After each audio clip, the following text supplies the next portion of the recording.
made. We did get an indication from the DCDT that there were such amendments.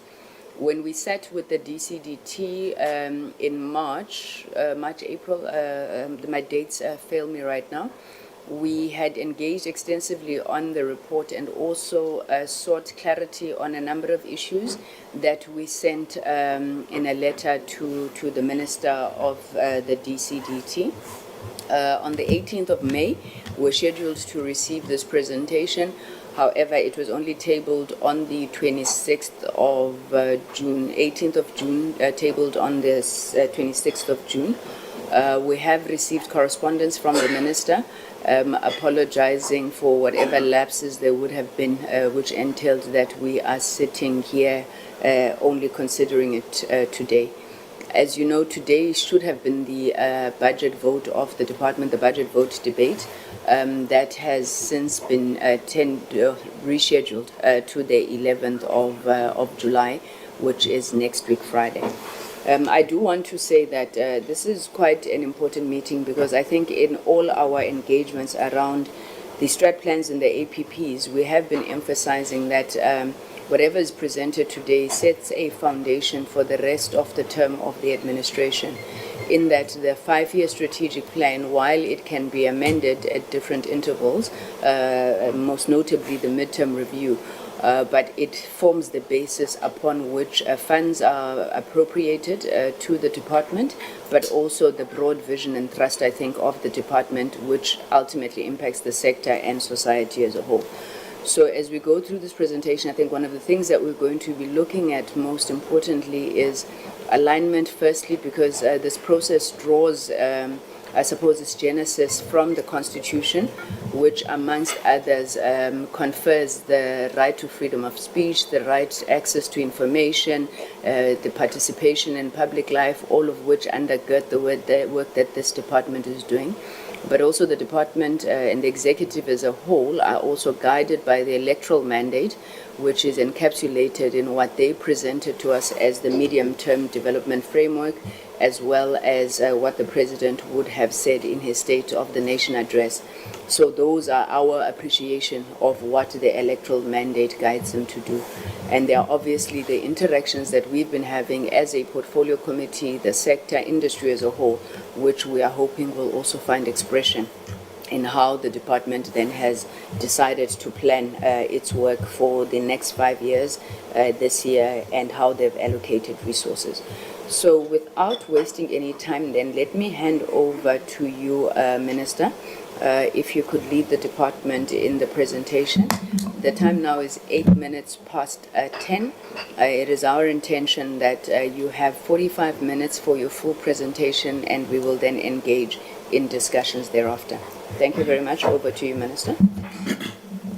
Thanks very much, Chairperson, and to the members of the Portfolio Committee. And Chair, the right way to start this meeting from our end as the executive leadership and the department is to underscore our sincere apologies to the committee and all the honorable members for the events leading and contributing to what led to the postponement of the budget vote debate and the disruption on the committee's program as a result of the delay on our end to do the submissions.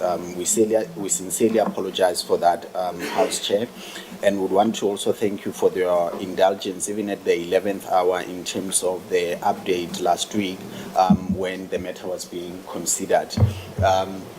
We will be ensuring that there is consequences management in terms of both contributors, both from the ministry perspective and also from the department, because this is a serious matter, as you said, Chair, particularly given that it's one of the highlights in terms of the engagements with the Portfolio Committee.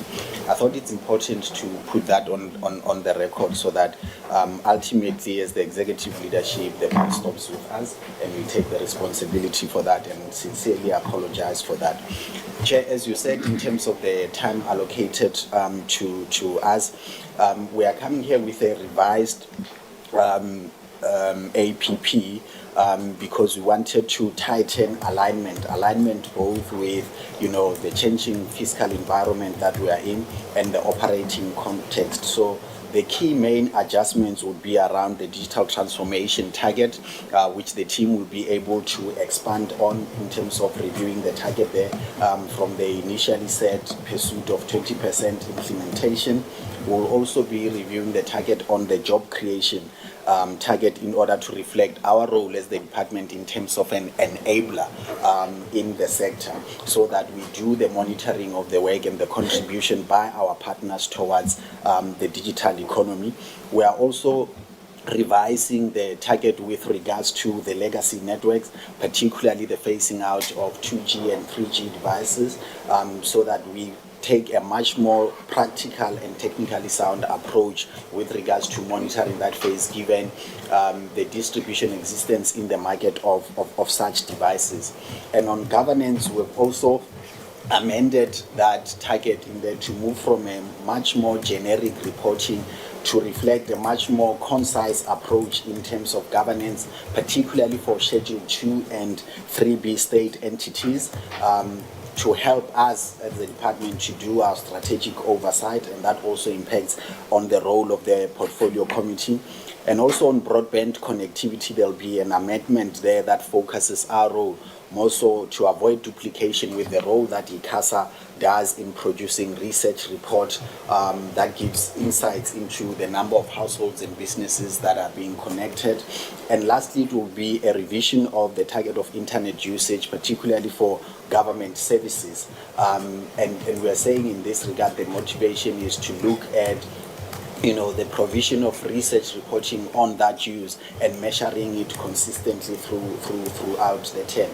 All of these and the others that the team will be highlighting, Chair, is to refine our approach so that they are measurable targets, and also that they align directly with the department's responsibilities and our current capacity, but also the evolving environment that we are in, so that there can be much more accurate and effective monitoring of the work that we do and the performance of the department and its entities.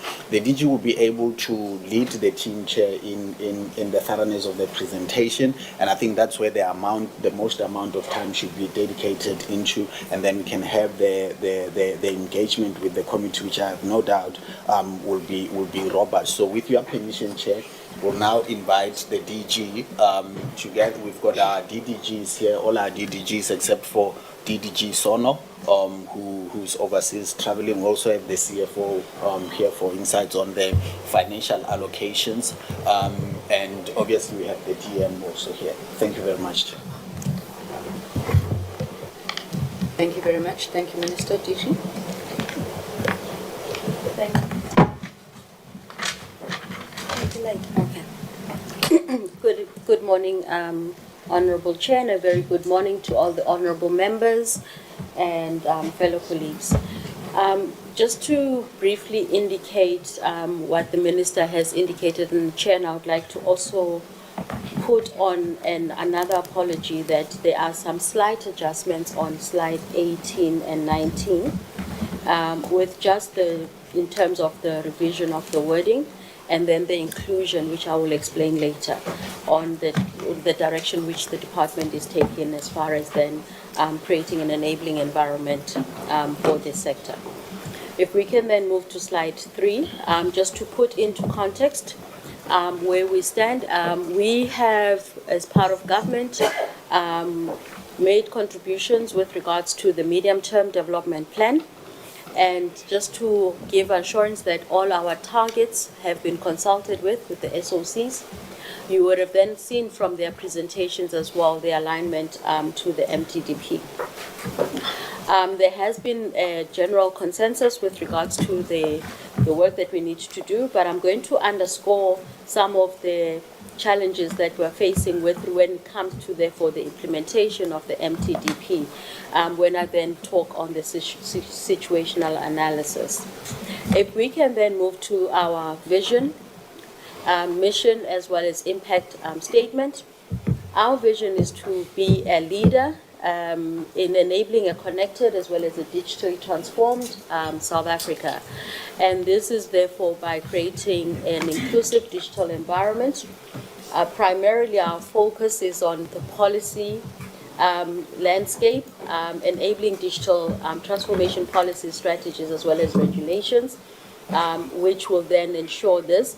And obviously the outcome that we are all focused on is to ensure that South Africa is digitally transformed, building on a digitally transformed society as well as a localized, competitive environment.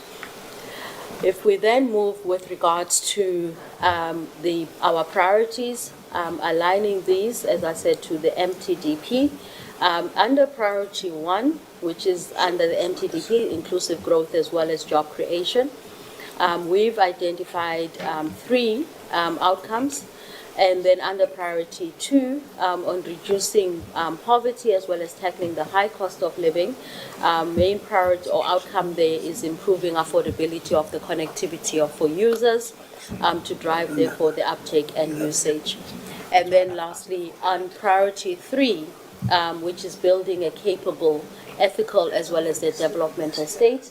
As you know, we have 11 entities, and ours is to ensure that we improve governance as well as the performance of these entities, driving them towards financial sustainability, as well as driving, therefore, the impact, our overall impact of ensuring a digitally transformed society, as well as a local competitive economy.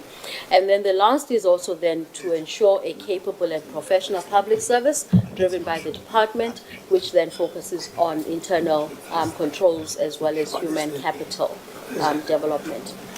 If you then look in terms of the situational analysis, focusing primarily first on our external environment, in terms of then the political as well as the legal landscape under the GNU, the DCDT obviously operates in terms of regulating and shaping our national legislation as well as the policy framework, fostering, as I said, towards the digital inclusion. On the economic front, as you know, South Africa is faced with significant changes, especially under the fiscal constraint. Unfortunately, our department is one of those that has been adversely impacted. In fact, our allocation of the budget this year is almost 50% less than what we had last year. Critical programs that we have in the department are not funded, including obviously funding for our state-owned entities, and I think our CFO will further elaborate on this.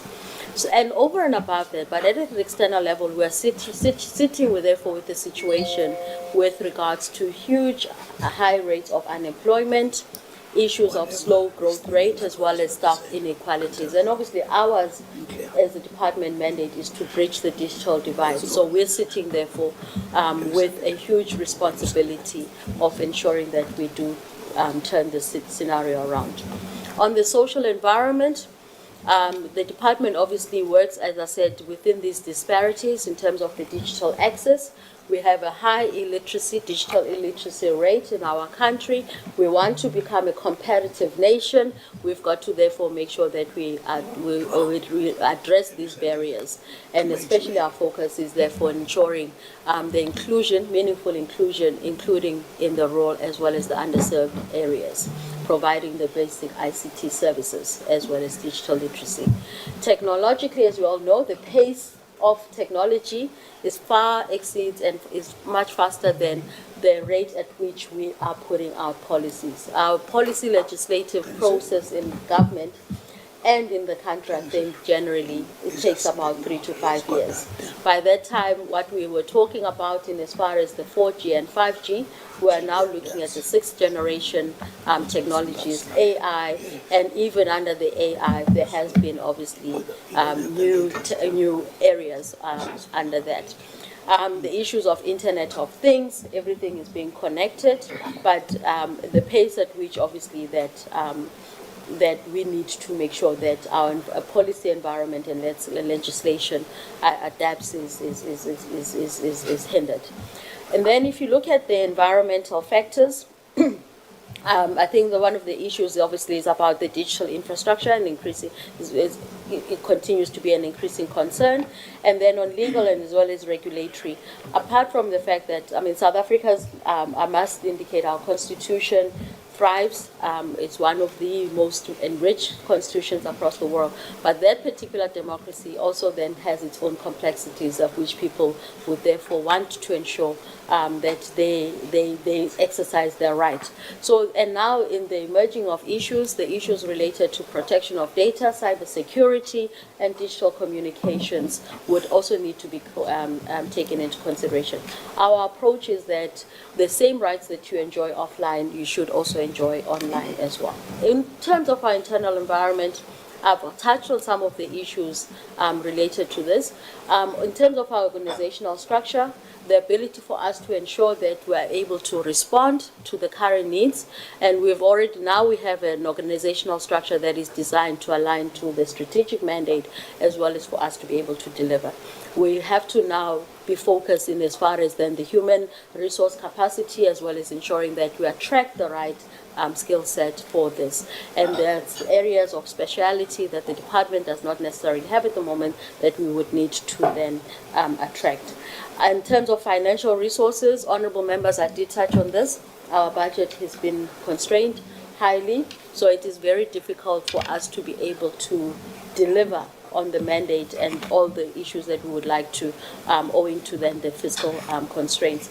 The department has had numerous engagements with National Treasury. We started these last year, September. Apart from the SA Connect, which remains unfunded as we sit here, we also have been asking for funding for the South African Post Office, the Post Bank, which needs to be capitalized, not recapitalized, honorable members, as it is now a new state bank. And we've also been asking for funding, as you'd know, for the SABC in terms of the unfunded mandate. All of those, unfortunately, as we sit right now, they have not been allocated resourcing from National Treasury or from the fiscus. In terms of the technological capabilities, as a department, we are responsible in terms of driving the digital transformation. And obviously ours is to ensure that we have a well-resourced machinery to be able to know the leading trends globally. And then on the internal processes in terms of our policies, I did indicate this, the slow pace with regards to policy making.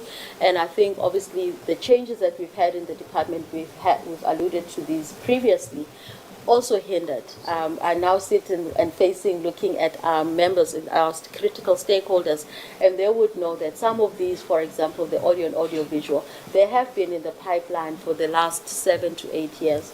But because of the political changes in the department, it has meant that we had to restart the process numerously. And then in terms of the organizational culture, ours is to shift into then a digital sound and savvy organization. The theory of change, very briefly, because of time, the assumptions are there. The assumptions are that, as I said, that the citizens will adapt in terms of the new technologies. Digital transformation is a given, and you think, therefore, everyone in government has the same appreciation that we need to move in terms of digital transformation and advance this globally, and therefore you would allocate resources adequately for this, and you ensuring that everyone, you empower the citizens with digital tools. And unfortunately, then you move to the issues of constrained resources, the issues with regards to the right team to deliver on this, and then also then the spreading of the information. In terms of, as I said, so we've then had to adapt to this, identifying what our outcomes are. I've highlighted what those 6 outcomes are, and then our long-term goal strategy is then ensuring a digitally transformed as well society and a localized, competitive economy. Honorable members, I'm now going to ask our DDG responsible for strategic planning and administration to then take us through those strategic priorities and outcomes, as well as then the APP targets. Safe to then indicate that it would have been ideal. What you then have in front of you is not what we would desire. Had we have the right resources, primarily our focus is to ensure that in line with the NDP goals, we want to make sure that every single South African is connected. And therefore, we need adequate funding to ensure that. We cannot just rely in terms of the private sector, because obviously commercial interests will restrict them to the areas that are commercially viable, but there are citizens in our country that are sitting in rural and underserved areas. in the era of the digital transformation, we need to ensure that we also advance the issues of digital payment as well as financial inclusion. And the role of the South African Post Office as well as the Post Bank are critical in as far as then both e-commerce and ensuring also the disbursement and also ensuring access to banking for the citizens wherever you are in the country. If we had enough funding for these critical programs, we would then be able to deliver on them and ensuring that we achieve, therefore, our outcome and mandate. I'd like to hand over to the DDG to take us through the rest of the presentation. Thank you. Thank you, Chairperson, and honourable members of the committee, Minister, DM, DG, and members from the department. I'm trying to press here for. That's wonderful. Right, that's it. So, Not the red, the silver one. okay, thank you very much. Thank you. I will take the committee through the strategic plan targets that are aligned to the medium-term development plan. In the 5 years, under the outcome number 1, if you can allow me not to read, but to look mainly on the 5-year, where I can read everything so that we are aligned. Under outcome number 1, we are having the 5-year target that seeks to achieve 150,000 jobs created in the digital economy program. Basically, this is to address unemployment. We are going to do this through working with the DTIC, through the Global Business Service system. And this target is in the MTDP, just to also emphasize. Secondly, we are going to make sure that there's a 30% improvement in the key rankings of ICT Development Index, that include WEF, Global Competitiveness Report, and the UN eGov survey. We are also going to make sure that there's a recognition of equity equivalent investment program, EEIPs, in the ICT sector. And there's also, under this outcome 1, we're going to make sure there's 100% completion of priority interventions in the digital transformation roadmap. We also indicated what are the envisaged impact per each 5-year target.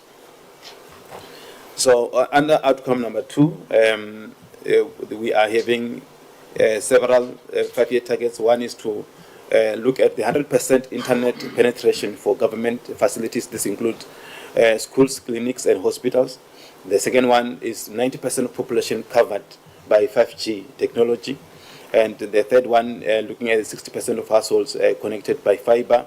And we are also looking at making sure that there's more than 50% growth of households with fixed broadband connectivity.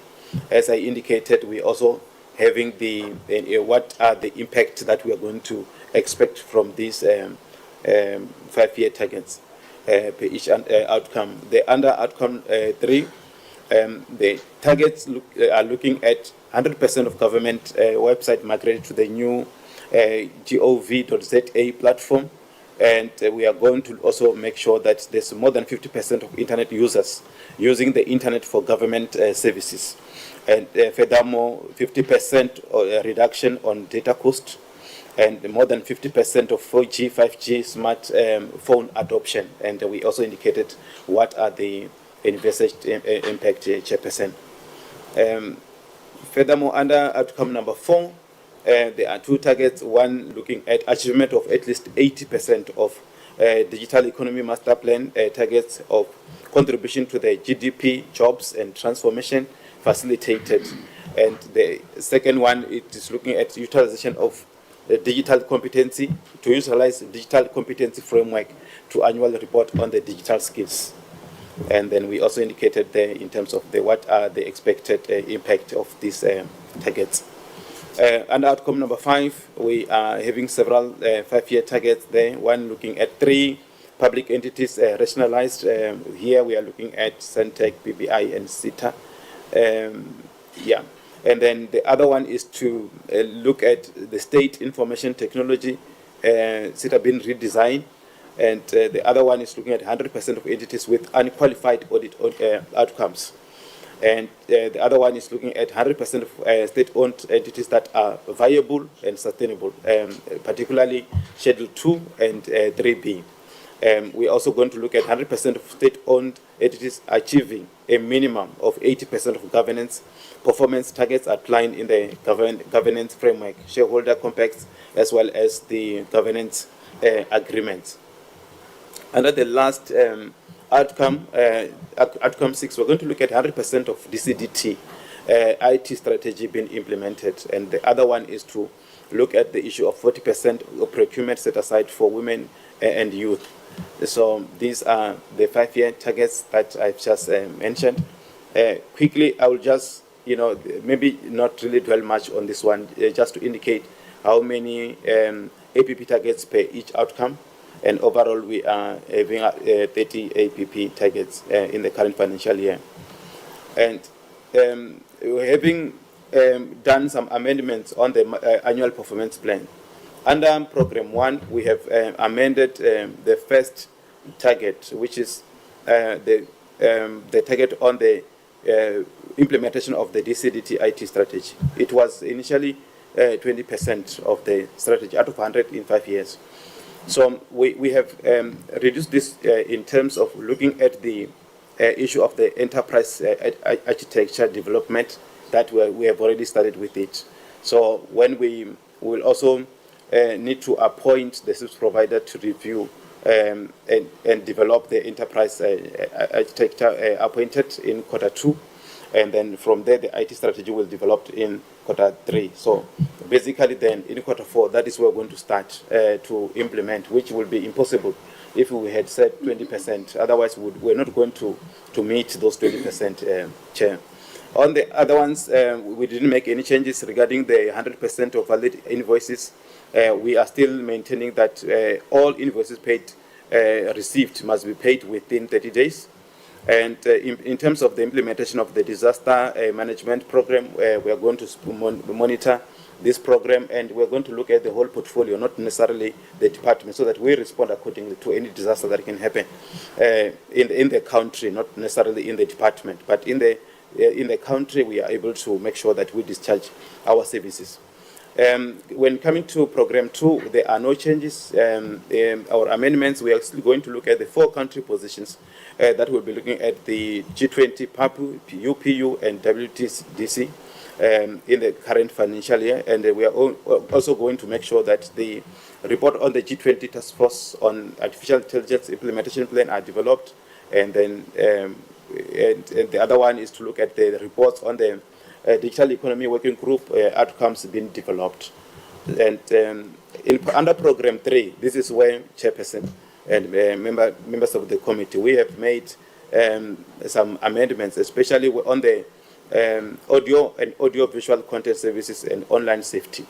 Initially, it was online audio and audio-visual content services and online safety bill, and then now we're saying a white paper being developed, and then hence we have also made changes from Q1, where we're going to look at the issue of gazetting until that paper is developed in Q4. The others, in terms of the revision of the Digital Economy Master Plan Implementation Plan developed, that will be contributed to the GDP, jobs, and SMMEs, where there are no changes. In terms of the Cost to Communicate Program of Action developed and submitted for approval, there are no changes, as well as the policy direction on the application of IECNS licenses finalized and published. And when we come to the finalized ECA amendment bill, this target, we have removed it. The reasons being that there's been a repeated request from the industry for a comprehensive review of the ECA.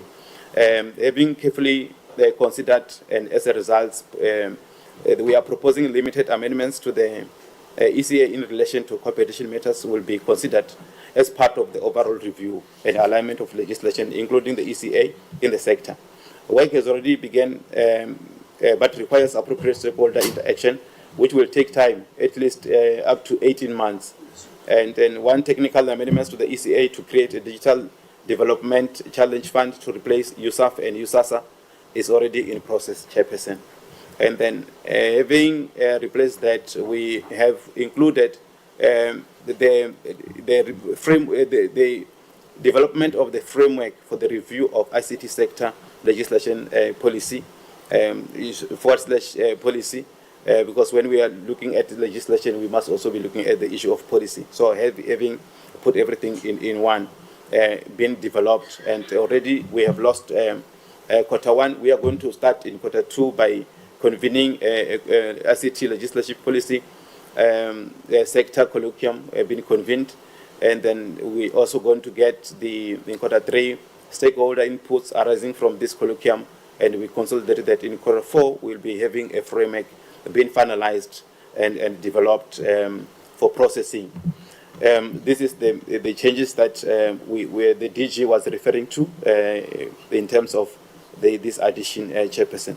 As far as the creation of 20,000 jobs in the digital economy program, we had added monitored, in the sense that we are dependent on the private sector for us to have these jobs done. However, our entities as well, those who are able to create jobs, they will be reporting on the jobs that they've created on the quarterly and even on the annual basis, Chairperson.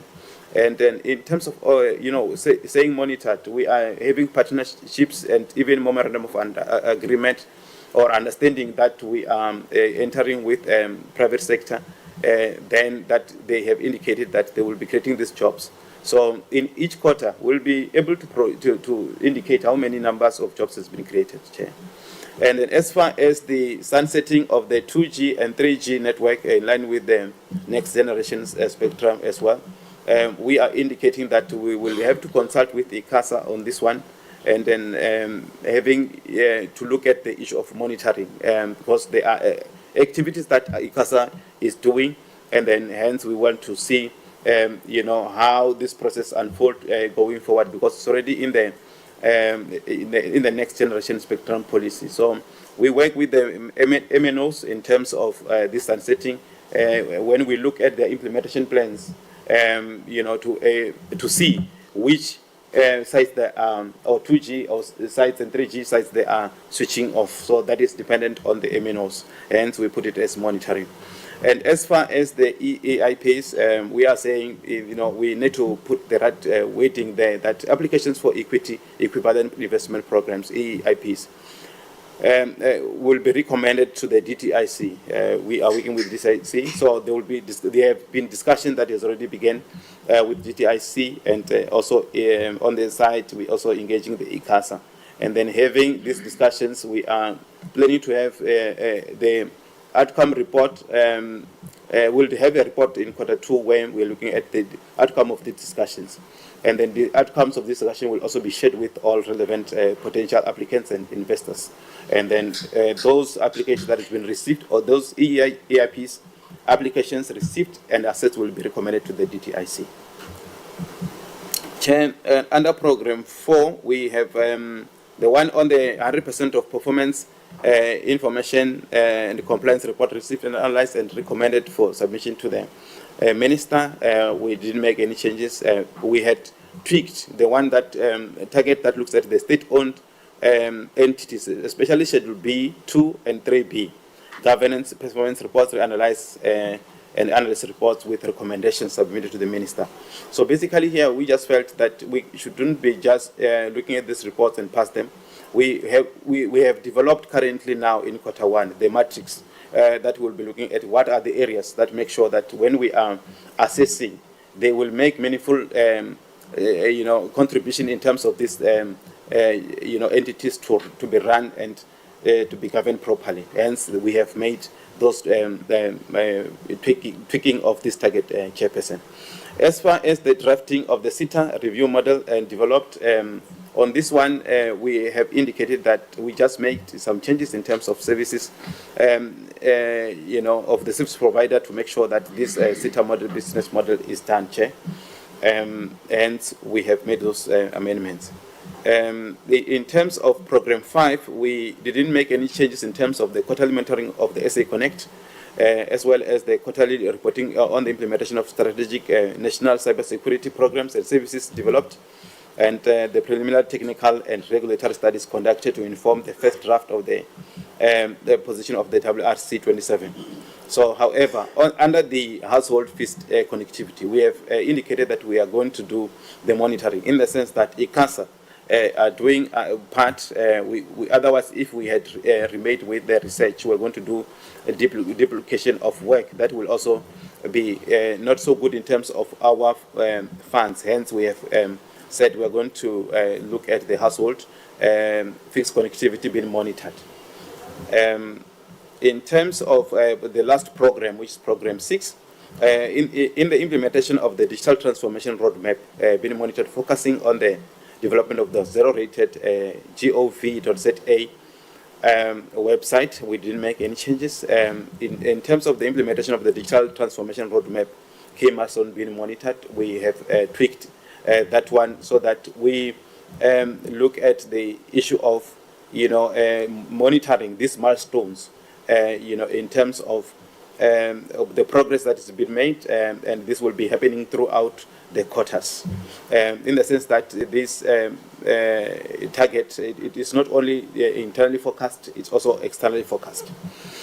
The other changes that we've made, as alluded by the Minister as well, is on the internet usage, on government services research report developed and submitted.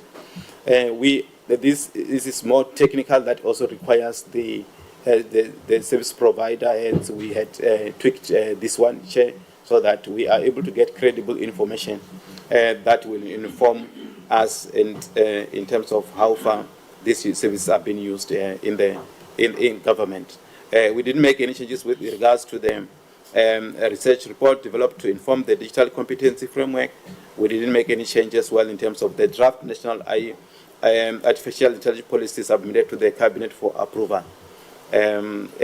Even the other targets in terms of the 2 monitoring reports that will be looking at the participation of women, youth, and persons with disability participating in procurement, SMME development, and employment equity in the ICT sector. So we didn't make any changes. We're still making sure that we are monitoring employment equity issues as well as participation of women and youth and people with disabilities. As far as the 365 days of no violence against women and persons with disability programs implemented in all 9 provinces in support of the National Strategic Plan on Gender-Based Violence, youth program implemented in all 9 provinces as well. We didn't make any changes there. We are still going to pursue that. And the other target that we didn't make any changes is with regards to implementation of departmental and state-owned company priority projects coordinated and prioritized districts. This one as well, we're going to pursue it. We didn't make any changes. And the last one, I think, is with regards to the improvement plan in global rankings being developed.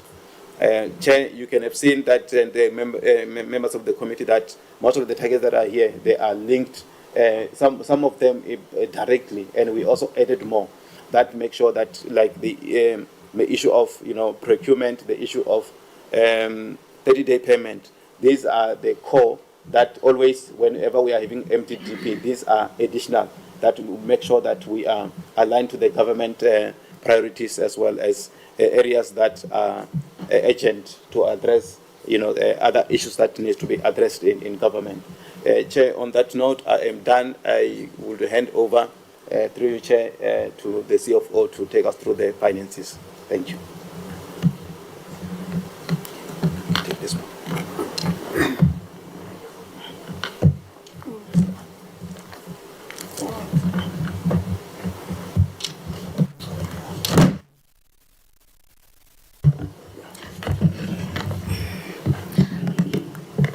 Good morning, Chairperson. Good morning, members of the committee. Good morning to the Minister and DM and the members of the department.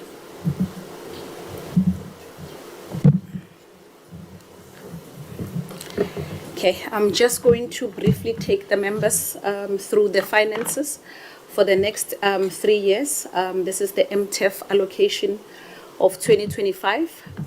The budget started at 2.4 billion, and it was revised to 2.5 billion for the 25-26 financial year. The increase was mainly on two items, which is our COE. 2.7 million was increased on our COE, and 102 million was allocated through the bilateral processes of 2024 that the DG was alluding to in September. We were then allocated only 102 million for ICASA for the spectrum licensing. Then for 26-27 financial year, it was the allocated budget was 2.554 billion. It was increased slightly to 2.557 billion, the 2.9 increase being mainly on the COE allocation. And for the 27-28 financial year, we started at 2.669 billion. Then it was increased to 2.672 billion, and the increase of 3 million being the increase on COE. And I must just state that the COE increases is just to cover the cost of living adjustment and pay progression increases. Therefore, as the DG was saying, that during our bilaterals last year, when we were trying to request for more funding for SAPO, I think we tried to request for SAPO allocation twice. We did the unavoidable budget costs, and we were not successful. And we tried with the bilaterals when we were doing the MTEF allocation, and as I've indicated, we were only allocated 102 million for ICASA, and nothing was considered for SAPO or Post Office or the SABC. Then in terms of the allocation, if I can just talk to the allocation for SA Connect, the SA Connect allocation for the 25-26 financial year, it's only on phase 1. If I must just indicate that the SA allocation, the SA Connect phase 2 allocation ended in 24-25 financial year with the 1.8 billion. Therefore, going forward from 25-26, 26-27, 27-28, we only have an allocation for phase 1. For 25-26, the allocation for SA Connect is 226 million for phase 1. For 26-27 financial year, it's 236 million. And for 27-28 financial year is 247 million. Okay.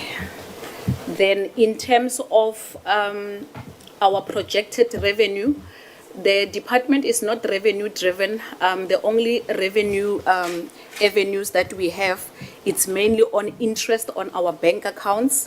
And when ICASA have sale of their spectrum, then the money gets transferred to the department before it goes to NRF, and there is that interest that we earn as a department. So for the 25-26 financial year, we've projected 2.6 million. For the 26-27 financial year, we've also still projected about 2.7 million. And for the 27-28 financial year, it's about 2.6 million projection. Then in terms of giving feedback on the phase 2 of SA Connect, which was a question from this committee, in terms of the phase 2 allocation, because the budget was only allocated up to 24-25 financial year, we are busy with discussion, and I think the last discussion was just yesterday with National Treasury, because now the project is only set to finish in the 26-27 financial year. On the 31st of, in the 25-26 financial year, on the 31st of March 2026. But the budget was allocated up to the 31st March 2025. So there is that misalignment that Treasury is busy assisting the department with, because we are sitting with a situation whereby according to the system that we use and the accounting standard that we use, we should be surrendering the funds to National Treasury. But the 3 implementing entities are still busy with the project, and therefore if they had to surrender the money back to National Treasury, they would not be able to complete the project. But emanating from the meeting of yesterday with the Accountant General, the advice that was given is that the department must still pursue it with the budget team. The entities were able to present to National Treasury the status of the project and what it will mean if they had to surrender the funds back to National Treasury. So National Treasury will seek other avenues where the department is able to keep the money without compromising the project, the SA Connect Phase 2 project. So we will still await, and we are still liaising with National Treasury on that matter. That's all from my side. Thank you.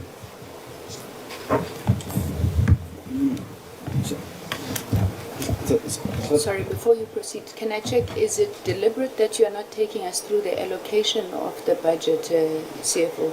Because I hear you speaking about how much has been allocated, your projected revenue, but in terms of how that budget is allocated to the various programs in the department, where's the money going? Okay, I can show the allocation letter, Chairperson. It's not deliberate. Maybe you can proceed, Mr. Lebasa. Okay. All right. Thank you very much, Chair. And in terms of the CRIS that we have identified in the strategic plan, this includes, the inadequate policy implementation. This is a risk that, policies and strategies and regulations will not be effectively be implemented, leading to delays of failures in achieving digital transformation goals. And we have put mitigating measures there, which is the continuous monitoring and evaluation of policy implementation, as well as regular assessments and feedback loops to ensure that policies are being implemented effectively. And where it's required, adjustment to be made when necessary. The under outcome 2, in the key is there. Maybe here I need to read the outcome so that it makes sense in terms of the key. The under outcome 2, increased internet access and secure digital infrastructure and services. So the key risks here include the infrastructure funding gaps, insufficient funding for the development and maintenance of digital infrastructure that can impede progress towards increased internet access. And then, the mitigating measures obviously is to secure funding through public-private partnerships, as we have indicated in our theory of change and in all, our submissions, that the private partnership will also play a very critical role and leverage on the collaborations between the government and private sector to ensure that necessary funding for infrastructure projects is available. And the issue as well of cybersecurity threats. The growing digital landscape may face significant cyber threats as well that will jeopardize the security of digital infrastructure and services. The other one is issue of inequitable internet access. There could be disparities in internet access between urban and rural areas, leading to digital inequality. As well, in terms of mitigating measures, the issue I indicated on the infrastructure funding is to work with partnerships, private sectors. And then on the cybersecurity, the mitigating measures, including the having cybersecurity measures and awareness programs that to ensure that there's implementation of robust cybersecurity protocols, and conduct awareness programs to educate the citizens and organizations and cyber, as well as about the cybersecurity best practices. In terms of the inequitable internet access, the mitigating factors there, we are going to focus on the underserviced areas for internet access. The rural will be prioritized in terms of the infrastructure development, and to ensure that there's equitable access. As far as outcome number 3, improved affordability of connectivity for users to drive uptake and usage. We are going, the identified keys are 2 there. One is looking at high operational cost. The cost of providing affordable connectivity will remain high, making it difficult to reduce prices to end users. The mitigating measures there include implementing a cost reduction strategies and subsidies, to develop strategies to lower operational costs such as infrastructure sharing, and provide subsidies to reduce the cost burden on users. Under the second risk there, that is the market monopoly, the dominance by few large providers could stifle competition and keep prices very high. So in terms of mitigating measures is to look at encouraging competition through policy reforms and to create and enforce policies that encourage competition in the telecommunications market to drive down prices and improve service quality. Under outcome number 4, demand-led digital skills to impact the economy of the country. The key risks there include there are two. One is the skills mismatch. There might be a disconnect between the skills being taught as well as the actual needs of the digital economy. We are going, in terms of mitigating measures, is to align training programs with the industry needs to ensure that there's a digital training programs that are designed in consultation with the industry leaders to meet the current and future market demands. The second risk under outcome number 4 is the low adoption of digital skills training, where individuals and businesses may be slow to adopt and invest in digital skills training. So in mitigating this, we are saying we will promote digital skills through awareness campaigns and incentives to conduct campaigns and awareness, about the importance of digital skills, for meaningful contribution and participation in the economy, digital economy. Under outcome number 5, improved governance and performance of public entities. The key risks there, we have identified 2. One is there could be resistance to change in public entities, where employees and leaders in public entities might resist changes required for improved governance and in performance. The mitigating measures there is to strengthen governance framework and accountability mechanisms, develop and enforce a robust governance framework that promotes transparency and accountability. The second risk here under outcome number 5 is inefficiencies and corruption. This is an ongoing risk. Inefficiencies and inefficiencies and corruption within the public entities that can undermine the reform efforts that we are putting to make sure that these corruption issues are not happening. And then to mitigate this, we are going to conduct regular audits and performance reviews.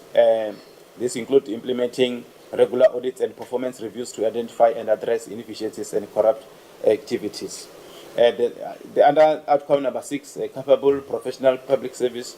There are 2 as well risks there. One is looking at the workforce skills gaps, where there could be significant gaps in the skills and the capabilities of the department workforce. To mitigate against this, we are implementing continuous professional development programs, and providing ongoing training and professional development opportunities to ensure that employees have required necessary skills to make sure that they discharge the mandate of the department with competencies required.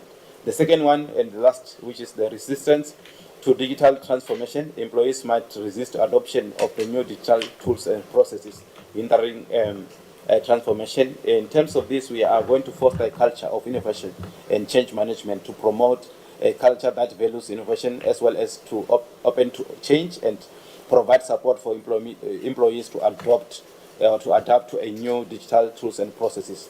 Thank you very much, Chair. We'll connect the CFO to show the breakdown. Yeah.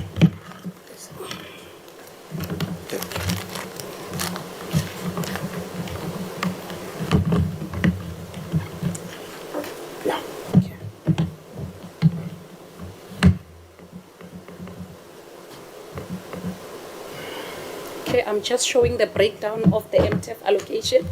I've already spoken to the baseline. If I may just maybe speak about it in terms of percentage. From 25-26 financial year to 26-27 financial year, it's about 11% increase.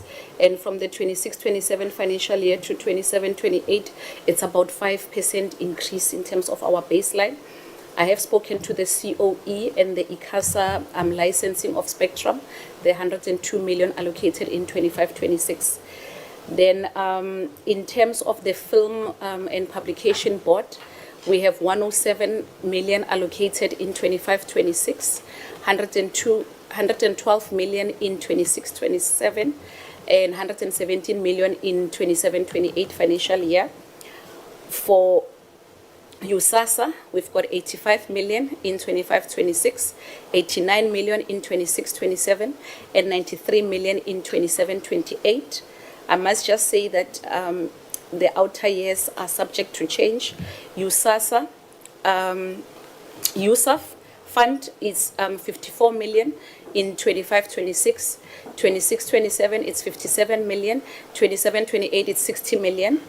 And the SABC is divided into the following programs: program production, public broadcaster, and Channel Africa.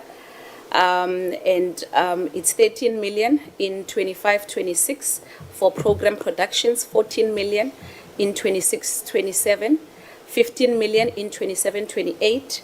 For public broadcaster, it's 147 million in 25-26, 154 million in 26-27, 161 million in 27-28.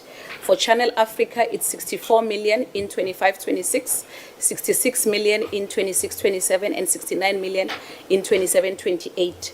Then NEMISA, it's 101 million in 25-26 financial year, 105 million in 26-27 financial year. In 27-28 financial year, it's 111 million. Then for the SA Connect, I've already spoken to it. It's 226 million for phase 1 in 25-26, 236 million in 26-27, 247 million in 27-28 financial year. For SAPO, it's 572 million in 25-26. I must mention that for the past 2 financial years, SAPO's allocation is normally paid to SAPO in the first quarter of the financial year. So as we sit here today, we've already paid that 572 million, the whole amount to SAPO. Then in 26-27 financial year, it's 598 million. In 27-28, it's 625 million. Then I had already spoken to COE, it's 331 million in 25-26, 347 million in 26-27, and 362 million in 27-28. Thank you, Chairperson. Chair, with your permission, perhaps if I can just contextualize this budget in comparison to what we had requested to National Treasury. So this is basically what they provide for the entities that obviously depending on the funding from the state.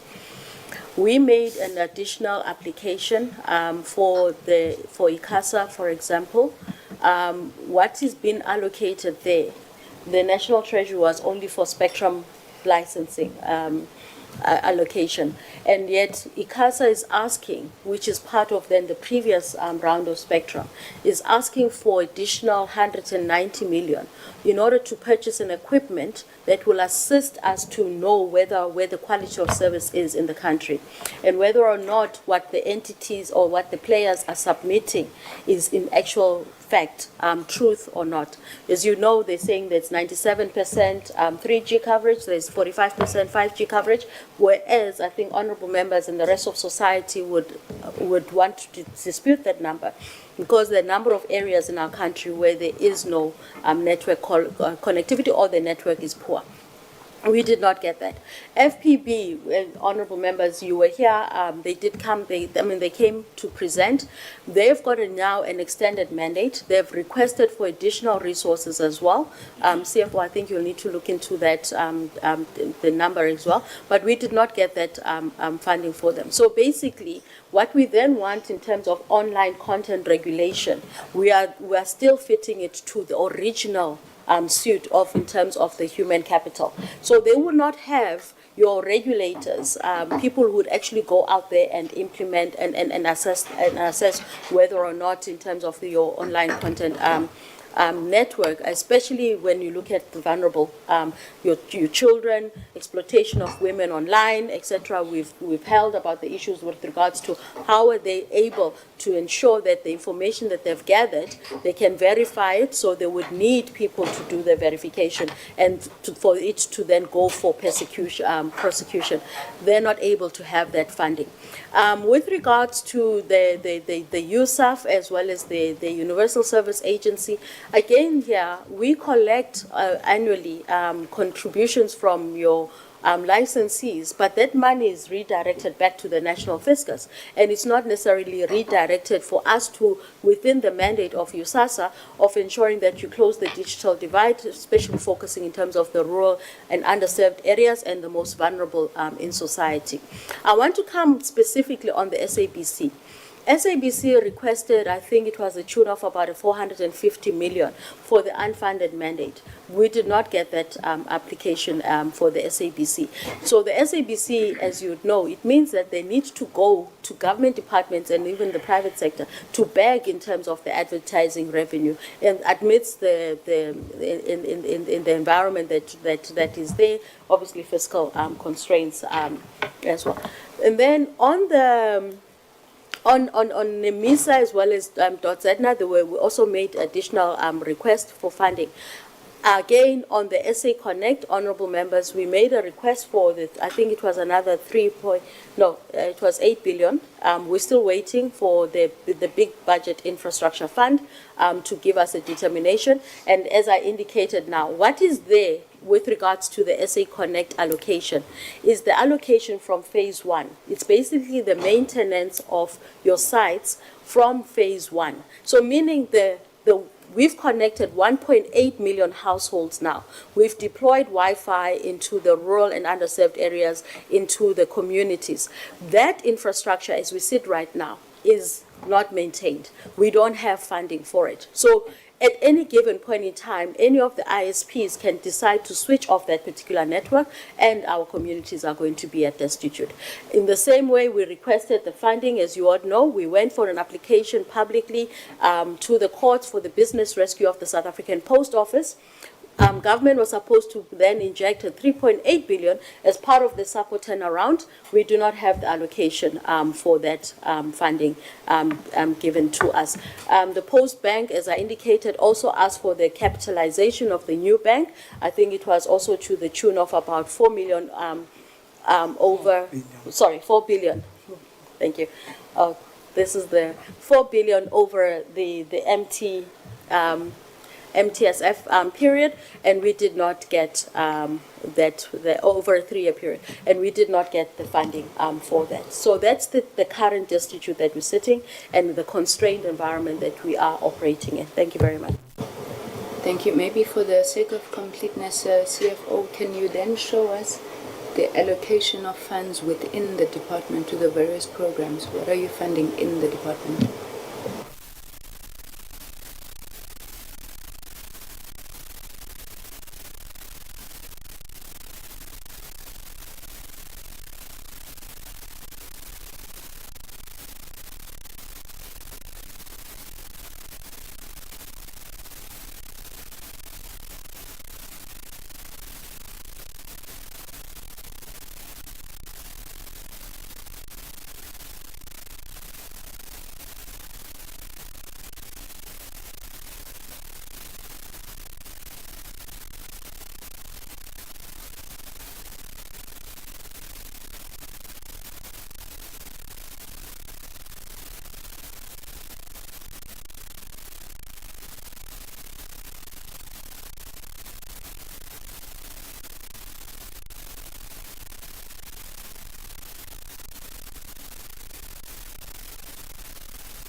In terms of the allocation for the various programs, just want to see the correct financial year. I've got the database here for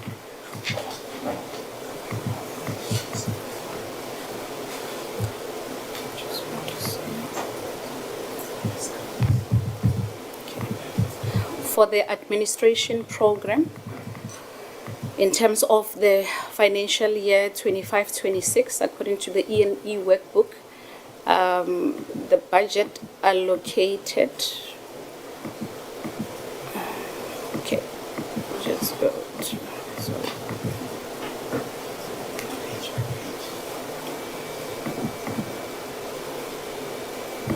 I apologize that this is not in the presentation mode. Okay, CFO, we're going to waste time. Can we give you an opportunity to get that information, because we need to understand how you are allocating funds to the various programs to drive this strat plan. So we'll give you time, but I think maybe let's move on to the discussions if the DM and the Minister don't have any additions to make. DG? Thank you very much. Honorable members, thank you so much for your patience. I know that took a bit of a while. It was important, however, that we afford sufficient opportunity for the department to take us through this presentation. I'm going to open for discussions, but I want to just start with getting an understanding from the department. When Mr. Libabo was speaking, he spoke about many tweaks, and we tweaked this, we changed this. Now, our understanding was that you were given an opportunity to make changes based on any revisions that would have been done to the fiscal framework. Is this a correct articulation of these tweaks, or are there other reasons that you were changing these documents? If we could just get that understanding, because we need to understand what our baseline is so we can move from there.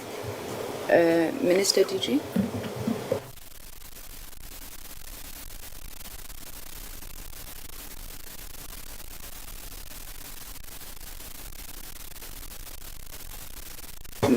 You are leading the delegation, Minister.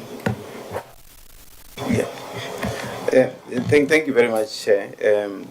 In terms of the changes that have been made, as we have been given opportunity, some of the necessity for those changes were, for example, under Program 1, if I can start there, we didn't have in fact, the resource left, and we didn't have person was driving this IT strategy until we get, by the time we're doing changes, we had received the interim CIO, and when she comes in, she assessed the program in terms of achievability, and then hence it was impossible when she was analyzing. That is some of the changes.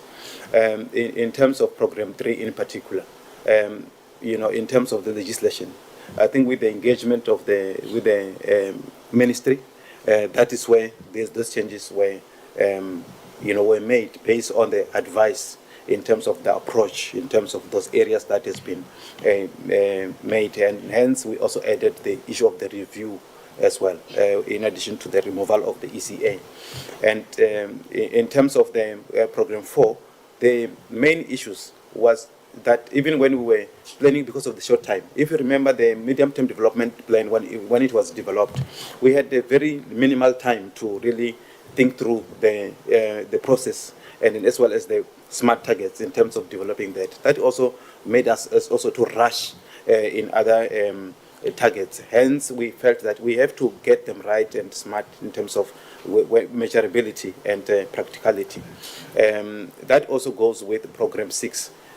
On the changes that were Program 5 in particular, that we also avoided when we're engaging with the entities. We avoided a situation where we are duplicating efforts. Otherwise, we're going to have contradiction in terms of the findings of the reports that we're going to do. That is what I can mention for now, Chairperson. Thank you. Again, so there were no budget cuts that happened between budget 1.0 to budget 3.0 that necessitated you changing anything? No. In terms of budget, we had requested in particular clarity. I think the CFO will assist in terms of the SA Connect, because we are planning not only for the department, but for the portfolio. That also limited us in terms of the response that we got from the National Treasury. But I think CFO can assist in terms of, the availability of that. I don't want to have a dialogue. I just need to set the foundation for members to engage. I'm asking, as a result of the revision to the fiscal framework based on the removal of the 14% VAT, were the changes that happened to the department? Was there a reduction in the amount of money that was allocated to the department? That's all I'm asking. So there were no changes? Okay, thank you very much. Honorable members, can I then put the strat plan, the annual performance plan, and the budget before you for clarity seeking, for discussion, for probing? The department is saying to us that this is what they want to do over the next 5 years, and the amount of money that they have been given to do it. The necessary implication that we should draw from the strat plan is that if they do everything that they are saying they're going to do, this indeed is going to go a long way towards resolving the challenges in the sector, responding to issues of inclusive growth, job creation, lowering the cost of living, and creating a capable and ethical developmental state. So you are asked then to make your comments or approve this as the visionary and ambitious program of government in the ICT sector. I'm going to take 2 hands at a time. We'll get responses. We've got just over an hour and a half to engage. We'll take 2 hands, get responses, move on. I see that in terms of my numbers, we've got 6 members, so we should have 3 rounds of questions.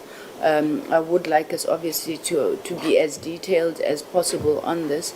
We don't have much time before the date that has been put for the consideration of this budget vote. May I see hands? Or can I assume everybody is going? So I'll start in the front. Honorable Matafa and Honorable Chauke Adonis. Thank you. Thank you very much, Chair. Good morning, Minister and DM, DG and the team, honorable members. Chair, mine are very few, and I think they revolve around the policy positions that we are taking. Maybe let me appreciate the presentations and all that spoke in presenting the information to us. Chair, you'd remember that a lot has been said around overhaul legislative framework review. Now, it is being presented that the ACA amendment bill is being withdrawn. And I note the explanation that is given. But my worry, Chair, is that there are serious areas like competition matters, as it's reflected on slide 18, that we would have appreciated to see them being reflected in the new amendment bill. And in another slide, they do highlight them as a risk, particularly the monopoly of the industry. Now, my worry is the withdrawal at this time, because for me it's a very late stage, and this also has an impact on the cost of data, because we believe that the act could have been used to assist customers who are constantly complaining about the high cost of data, and the poor in particular. So we are speaking about economic inclusion in the sector. So how can the minister justify this retraction? And what about the funds that have been allocated in the process of the amendment of the bill, if there are any? How do we justify having spent those particular funds and then after that we come back and withdraw? The withdrawal, Chair, for me, I'm not sure, and the minister can assist. Are you not falling in a trap where the incumbent always tries to reverse initiatives of the predecessor, given our arrangement in government as well? Maybe in some corners you see this particular act as an ANC process, and maybe then you want to bring in your own flavor, hence the withdrawal. Because for me, I'm really concerned, because the amendment bill for us had promised us a great deal, especially for alleviating our consumers from the challenges they are facing. And maybe you can just share with us, how do we anticipate our consumers and the industry itself to be assisted through policy instruments in the absence of the amendment? Because without the overhauling of the bill, then you only have policy instruments to deal with the issues that maybe I would have raised. Chair, the other point is just on the audio and audiovisual media services and online safety. Can we please get clarity on the presented outcome and the intention behind the framework as presented? The audio and audiovisual online safety. Yeah, the question is around the outcome that has been presented and what would be the intentions behind the framework. So what are we seeking to achieve in that particular space? Chair, the last point for me is on the combating of disinformation and fake news. We know that we are dealing with a lot of content, especially that is generated through artificial intelligence. And we believe that a white paper would have been critical in the current time that we find ourselves, especially of high resolution content streaming, hyper connectivity, and the like. So can we just find a view from the department, what is it that they are doing along those lines to ensure that online safety is guaranteed, either through policy or through legislation as it relates to audio and audiovisual online safety? My parting shot would be, we are concerned from our side as the ANC study group, Comrade DM through you, Chair, the reduction in some of the targets that had been set before. So where possible, we'd request that the ministry and the department try to revert back to the original targets, because it is common knowledge that in our industry, targets are always moving, but they never move backwards. They always move forward. So if we look at reducing the targets that we have placed in the previous strategic plans, are we not actually widening the gap between what we seek to achieve and where the country is actually in the sector? Thank you very much, Chair, for the opportunity. That is my side of the story. Thank you. Thank you, Honourable Matafa. Honourable Chauke Adonis. It's on. It's on. Thank you very much, Chairperson, and greetings to yourself and the honourable members, the Minister and the Deputy Minister and the delegation that is before us. We do appreciate the presentation that has been put before us, but one also finds themselves quite concerned in terms of the shift from the original APP and strategic plan that we had received, also taking into consideration that they were not, as a department, affected by the what we call, what is it, 3.0 budget. But yet we've got some changes that are being presented. I would like to find out, perhaps from the department, when the minister announced, I would call the suspension of the process of the SABC bill, it was indicated that the plan was so that this can be done in concurrence or jointly with the audiovisual white paper. But yet we're sitting months later and we don't know what the way forward is for both. And I think it's quite important for us to have an appreciation and understanding what the impact of that is on the audio and visual sector, but also on the SABC. Perhaps if the Minister can give us an indication of where we are currently, are we planning on having any further delays, or is there a proposal in your strategy that perhaps could elaborate on that? I don't think I saw anything that further elaborated, but there was an indication in terms of the plan, but it did not say how you're going to ensure it's done, and also the timelines were not adequately articulated. The second question I would have would be really understanding the impact of these delays on the broader society.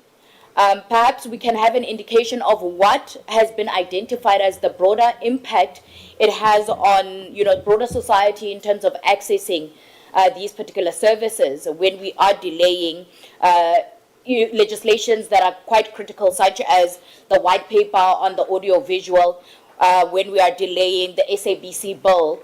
And basically we're saying that the SABC, we do not want to see it as a state institution or entity that is progressive and becomes successful. That's how I would personally view it. My other question would be centered around, the regulations. Regulatory frameworks that are put in place. What are those looking like for the department to regulate foreign investment, especially in the digital space, when it comes to innovation, technology, AI? What are we going to be using as the formula? Is there an intermediary policy that we perhaps need to review, revise? Or is there a legislation that you will have as a proposal in order for us to regulate foreign investments that come in? The last question would be around, in terms of employment opportunities, there was an indication that there was 100% targets, there was 40% targets, but I'm not necessarily getting the sense of how exactly are we going to achieve that in the 5 years. Are those realistic targets, or are we setting targets and we're going to come back and say we only achieved 80% of that because on paper it looks good? Also understanding that and appreciating that it was presented that there was some budget cuts. How are you going to be able to achieve these targets that have been set, especially those at 100%, when you're having financial constraints? The last part would be on the opportunities again, economic transformation opportunities for the most vulnerable. I think in the presentation and the strat plan on APP, it speaks about opportunities for the vulnerable, persons with disabilities, those in rural communities, etc. But it does not give direct targets and timelines around that. And I'm very cautious or worried that it looks good for us to present that these particular marginalized groups are going to be taken into consideration and are part of our strategic overall plan. But we do not necessarily say what are the targeted programs that are going to be rolled out by the department or collaboratively by the department, the private sector, or other departments through this department, in order for us to ensure that there's adequate access to the services of economic opportunities, and also through the processes that you will be undertaking to involve stakeholder engagement.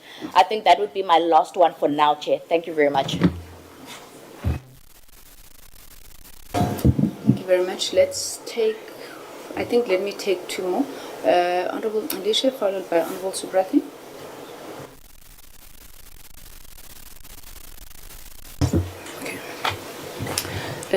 Thank you very much, Chair, and greetings to the Minister and Deputy Minister and colleagues.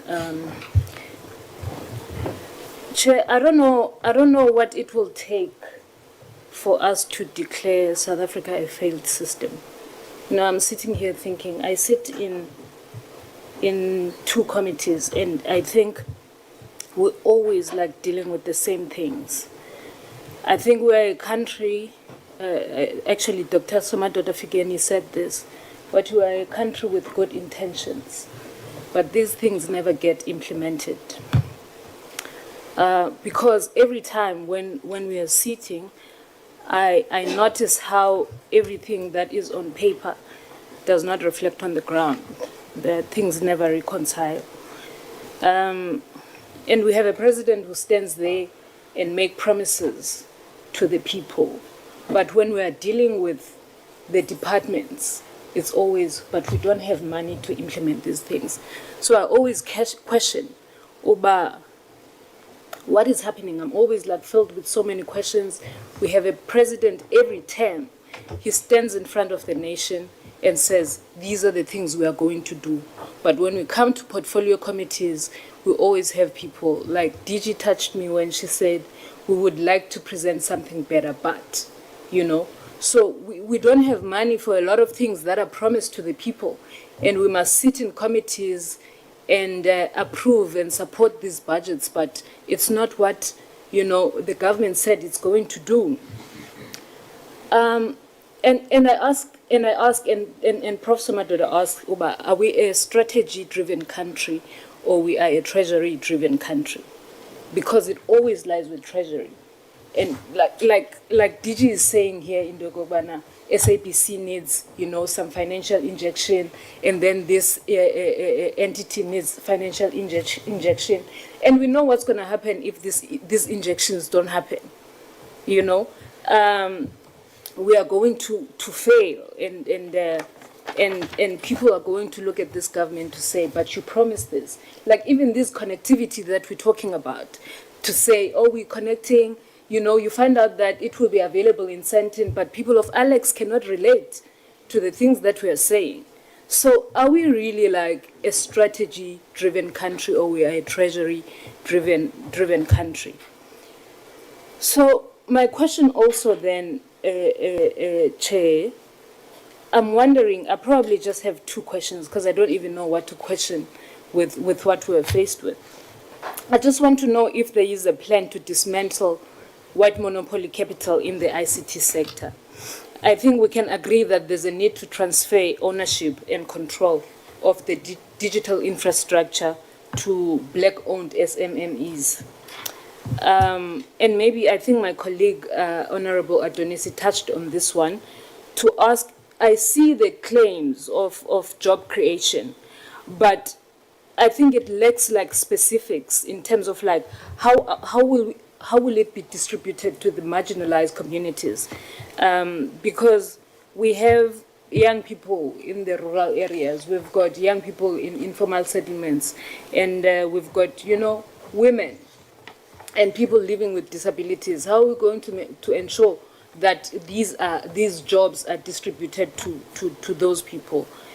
And I cannot raise this one, DM. The rationalization of SOEs like BBI and Centec, iriska privatization. And it's under the guides of efficiency. And as the EFF will never support that. We remain fully, to call for the state-owned entities to remain state-owned, but we want the corruption to be cleared. And maybe the last one, Chair, I just want to ask, are there any plans for the gov.za to be zero rated? Do we have any plans so that, the young people who want to access government sites? If I just want to know clarity on that, do we have any plans to meet them halfway and make these gov.za to be zero rated? Thank you very much, Chair. Thank you. Honorable Subrati. Thank you so much, Chair, and greetings to you, to Minister, Deputy Minister, DG, and all officials in the House and honorable members. Chairperson, let me begin firstly by indicating that the African National Congress caucus deploys to this portfolio committee has interrogated the APP and the strat plan in detail. And maybe before that, we hugely anticipated to interrogate the amendments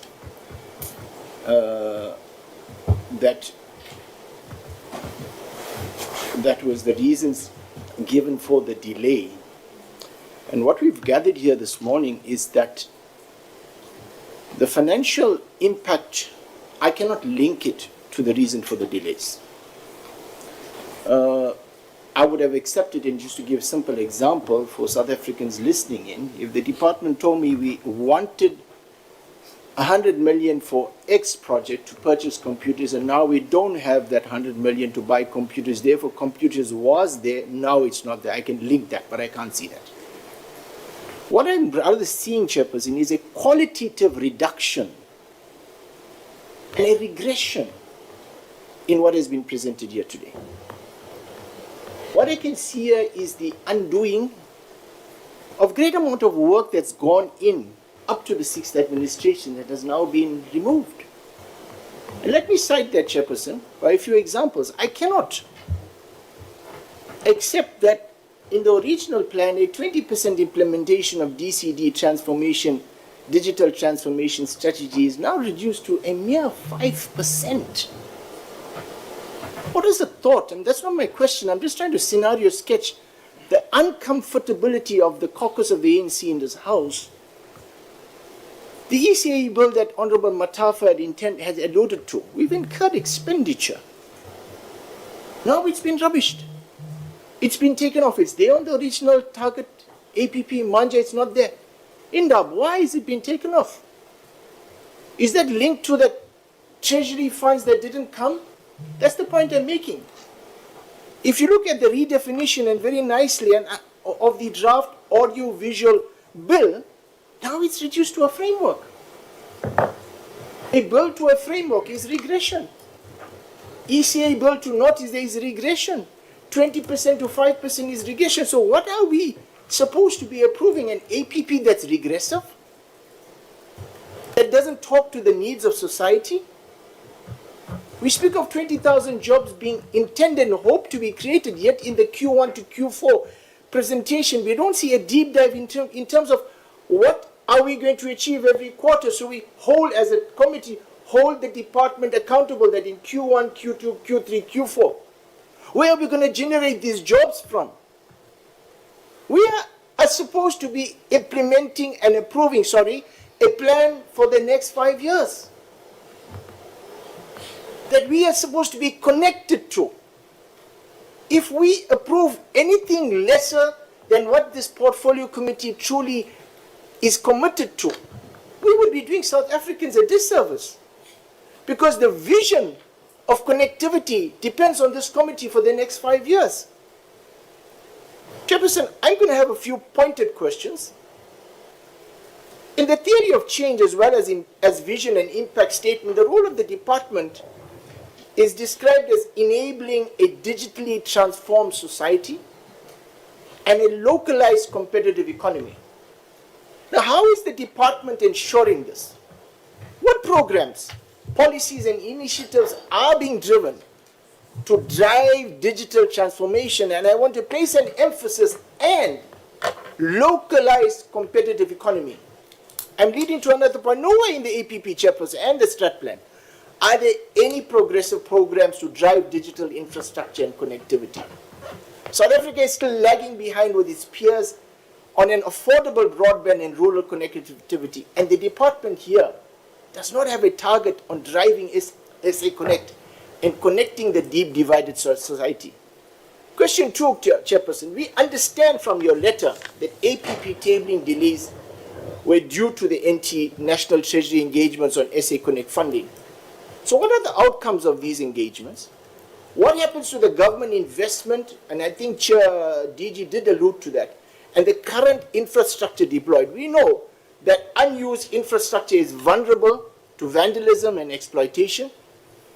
And how will this investment by government to date be safeguarded against such exploitation and vandalism? And more importantly, how do we ensure that citizens, especially the most vulnerable, are not adversely impacted?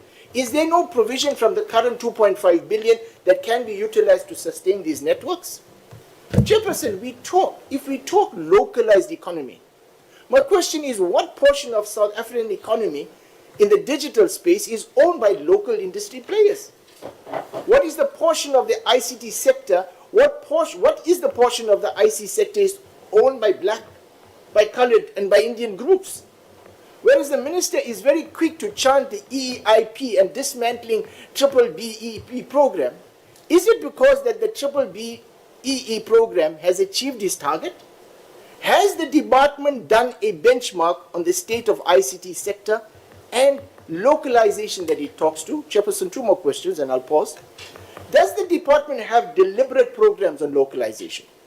Which programs and policies are in the current APP advocating to support your vision and mission and theory of change, advocating and championing a competitive localized economy? The African National Congress Chairperson advocated for transformation.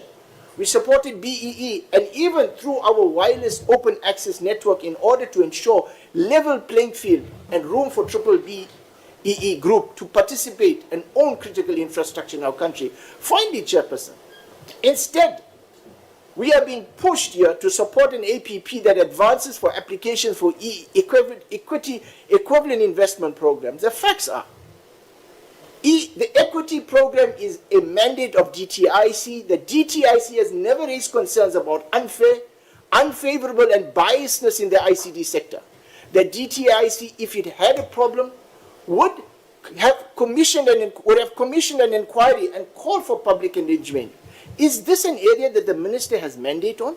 Prioritizing the EEIP over and above localization and advancing your mandate is not giving confidence of leadership. Unfortunately, Chairperson, intentional to lead this sector. Chairperson, I have a few more questions. If time allows, I will come back later, but I'll pause here. Thank you so much, Chairperson. Thank you very much, Honorable Subrathi. I'm going to take the last two members. Sorry, the members are going quite fast, so I think we can go with the time. Honorable Vilagazi, and then followed by Honorable Bodlani.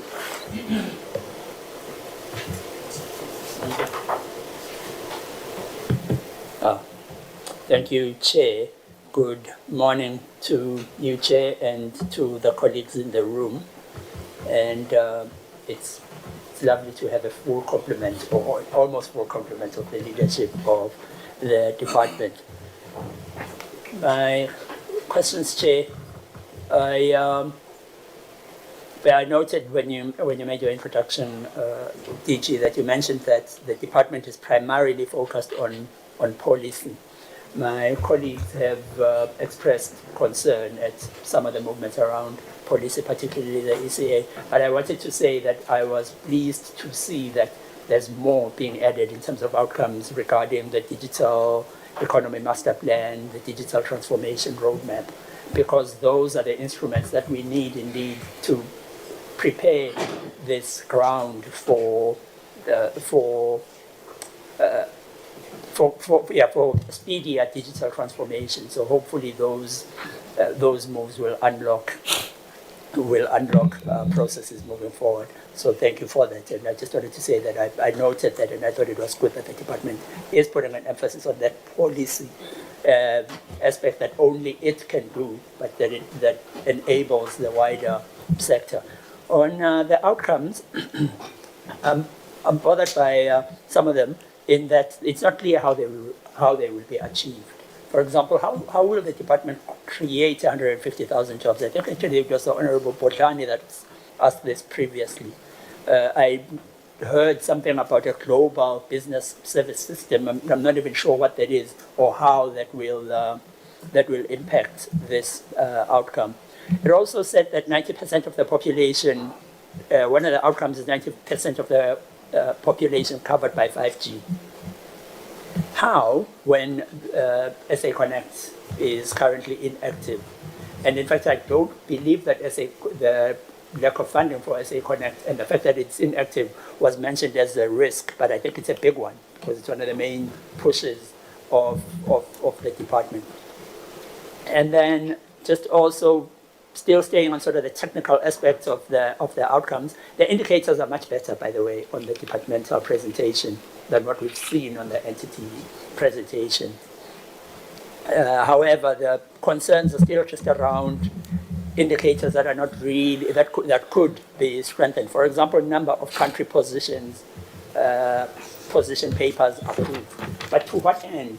A paper, a report, is not normally an end in itself. And I think in the cases that we see here, those reports aren't an end in themselves. They are meant to achieve something else. So I would suggest to the department that we improve those outcomes to reflect the actual end goal, not what is an activity towards that main goal. And then also, and there's a lot in terms of departmental outcomes to do with monitoring. Again, the department doesn't exist to just monitor. Monitoring can be just looking, okay, it's here, okay, it's over there. But to what end is that monitoring? And I would say that the outcome ought to be then that end, the number of entities that are implementing a policy, or extent to which a policy has been implemented by entities or whatever it is, as opposed to just we're monitoring the policy. The department says the sunsetting of 2G and 3G is dependent on the MNOs, but I'd love to see a goal of the department itself. I believe the department has a role to play here. It is not just a taker of whatever the MNOs say. The department itself is in fact a driver here. What is the target of the department in regard to this phenomenon that has dragged on and does not seem to have an end in sight? And then we've had conditions actually, whilst again on the side on the technical aspects to the monitoring frameworks, we've had conditions. We've had to have conditions attached to the support given to the monitoring frameworks for the GCIS and MTDA, mainly due to the fact that we felt the outcomes and outputs, just the monitoring framework elements in those documents are not very helpful, not very meaningful. Some of them aren't even monitorable, if that's a word. And so I just wondered, what oversight role does the department play over the entities in the development of these, strategic plans and APPs?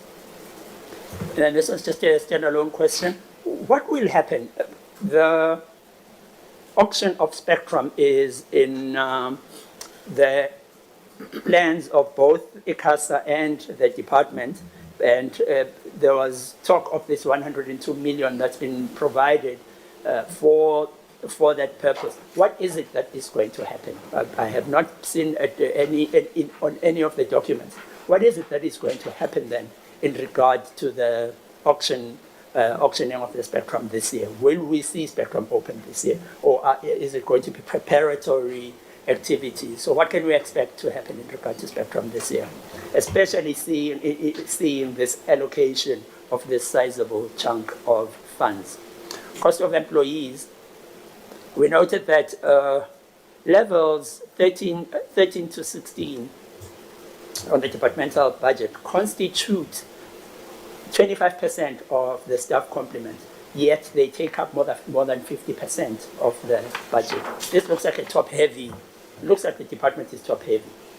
Can the department please maybe just enlighten us in terms of what accounts for what looks like a skewed lay of the land in regard to cost of staff, and then how is the effectiveness of COE measured within the department and across the entities? Is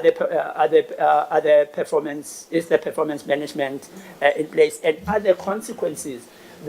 My colleagues here have spoken about the despair that we all feel many times when we look at the work of the department. So clearly, goals are not being met. Clearly, executives are not hitting the targets that are set for them.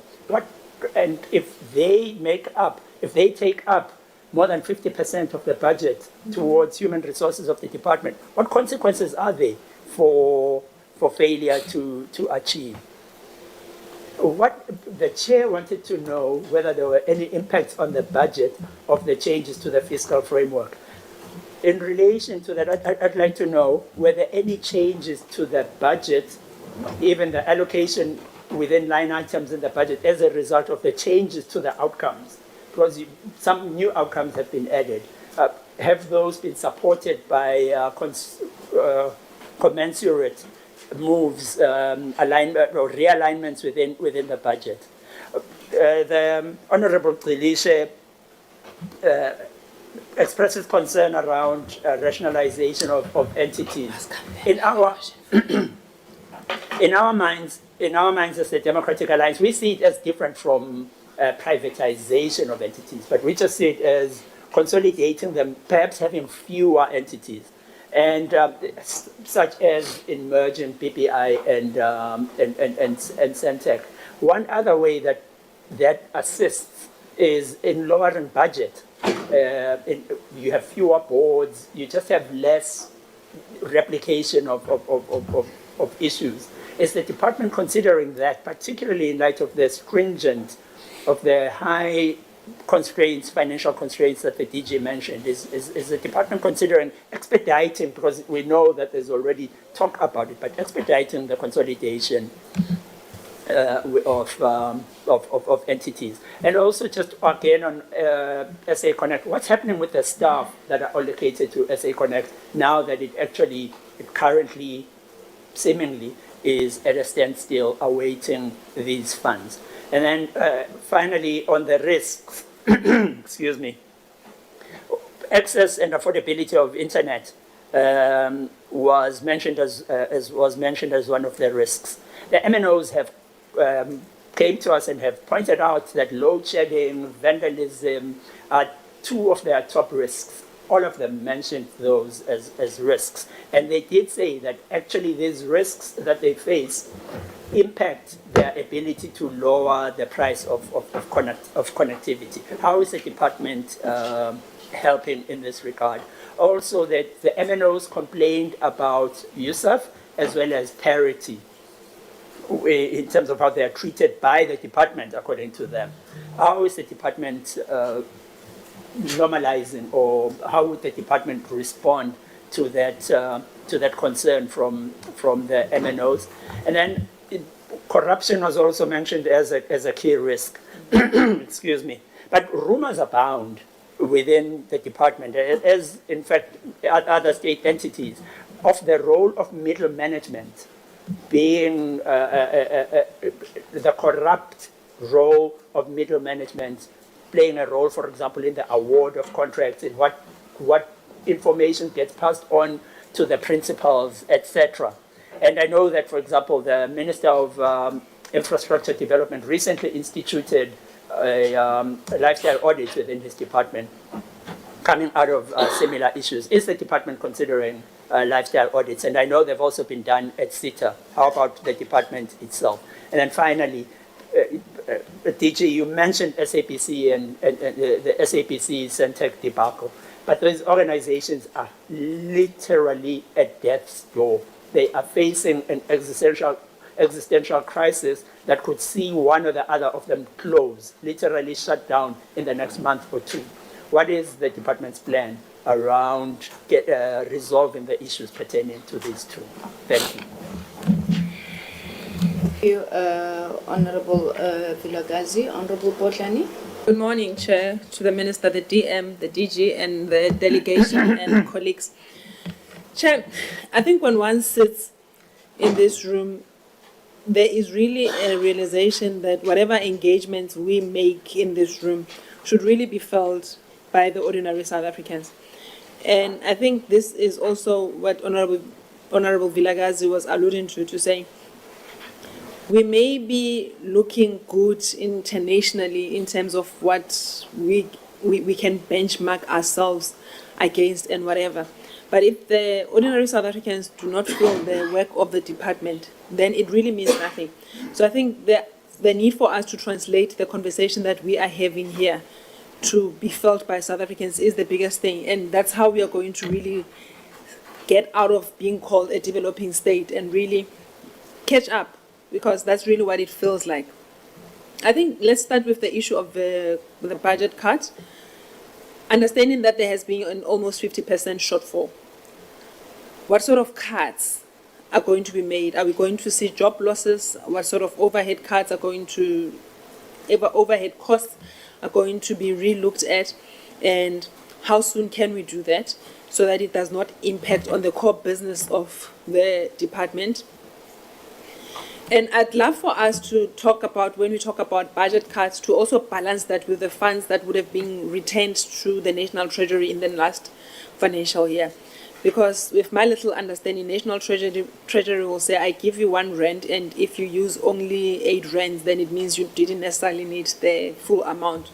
So how do we balance that? If you could just speak to that so that at least we empower on that.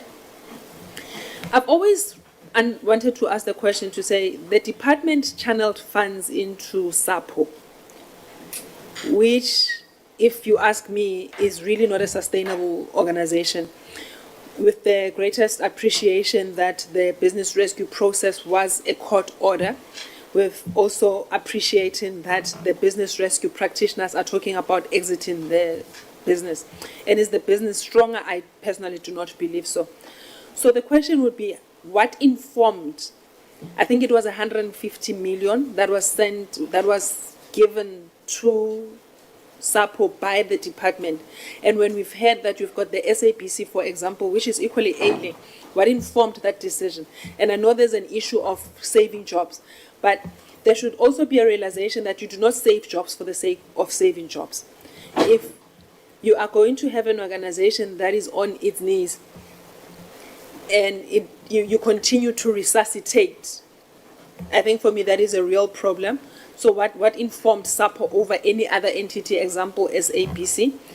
And with the budget cuts, as we have heard today, what support is the department going to give the SABC and again SAPO, if anything? What are your plans around that? The presentation talks about the department operating around in a legal and regulatory environment. And they also report about talking about evolving legal and regulatory landscape. But the response of the department is slow. And I like that they also highlight it as a risk. We cannot be having an awareness and being slow in the responses creates an imbalance. It really creates an imbalance. It means that we are really on a back foot again. And to the point, and of course the points have been made on the ECA. If we have an appreciation that we operate in a legal or regulatory environment, evolving environment, but we become this slow, and I know I've asked this question before, do we have the capacity to be responsive? Because the withdrawal of the target of the ECA almost says to me, perhaps we do not have the capacity. And tied to that, it is scary to have a conversation about leaving it to 12 months, maximum 18 months. Already the withdrawal thereof is a big red flag, and then leaving it to 18 months maximum. What can be done to shorten the time so that at least you speak to the worries that have been raised here by the members in this meeting today? Because I really think 18 months is really pushing out something that should have been worked on years ago, if anything. And the department talks about fostering a culture of innovation. Could I please ask for examples of how you do that? And also how you interact with sister departments, for example, the Department of Science and Technology and Innovation, I do beg your pardon to say.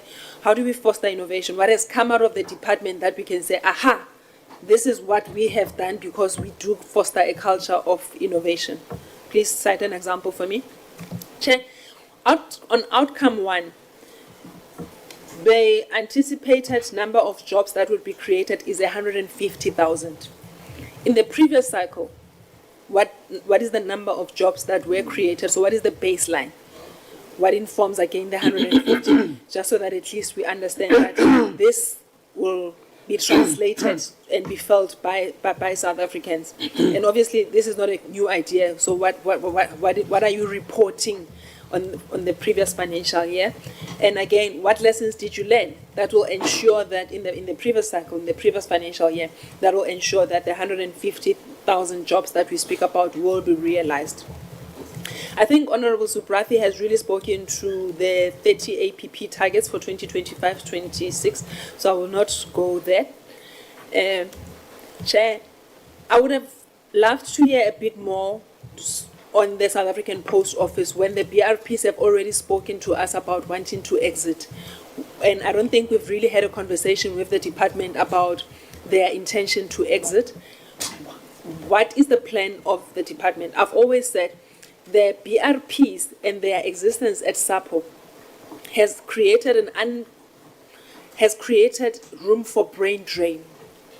Because now you've got you've got acting CFO, you've got acting this, you've got acting that, and when they exit, what plans does the department have to ensure that SAPO remains on its feet, especially considering that the amount that has been drained from SAPO by the process of business rescue? And I think it's another unfortunate thing that you have BRPs that are going to walk away smiling all the way to the bank when people have lost their jobs and SAPO is not necessarily on its feet, but it is what it is. Unfortunately, it's an issue of processes. I've spoken to the 18 months. where are we again on the broad digital migration? We know, I said maybe and I don't want to use the wrong word, the court gagging, stopping the process gives an opportunity. Is there any recent feedback on that? Can we get an update? Are we moving? Is there a lot still happening there? What is the latest? Chair, I also would have appreciated to hear a lot more about what the department wants to do about corruption, but perhaps to borrow from the suggestion that was made by Ndate Vilakazi to say, are there any plans to institute lifestyle audits, especially on the middle management? And the last question, I was worried when I saw DM leaving the room, because the question is for him. I saw him nodding when Honorable Talisha was talking about the rationalization of BBI and Centec and how that will now provide room for privatization. What was he nodding about? Because he was nodding when the point was made about the rationalization being about, because that's not how we understand it. What did we miss? Because the understanding was that to synergize the BBI and the Centec. Why are you nodding when they talk about privatization? So, what was he nodding about? So if you could just clarify, I'll stop there, Chair. Thank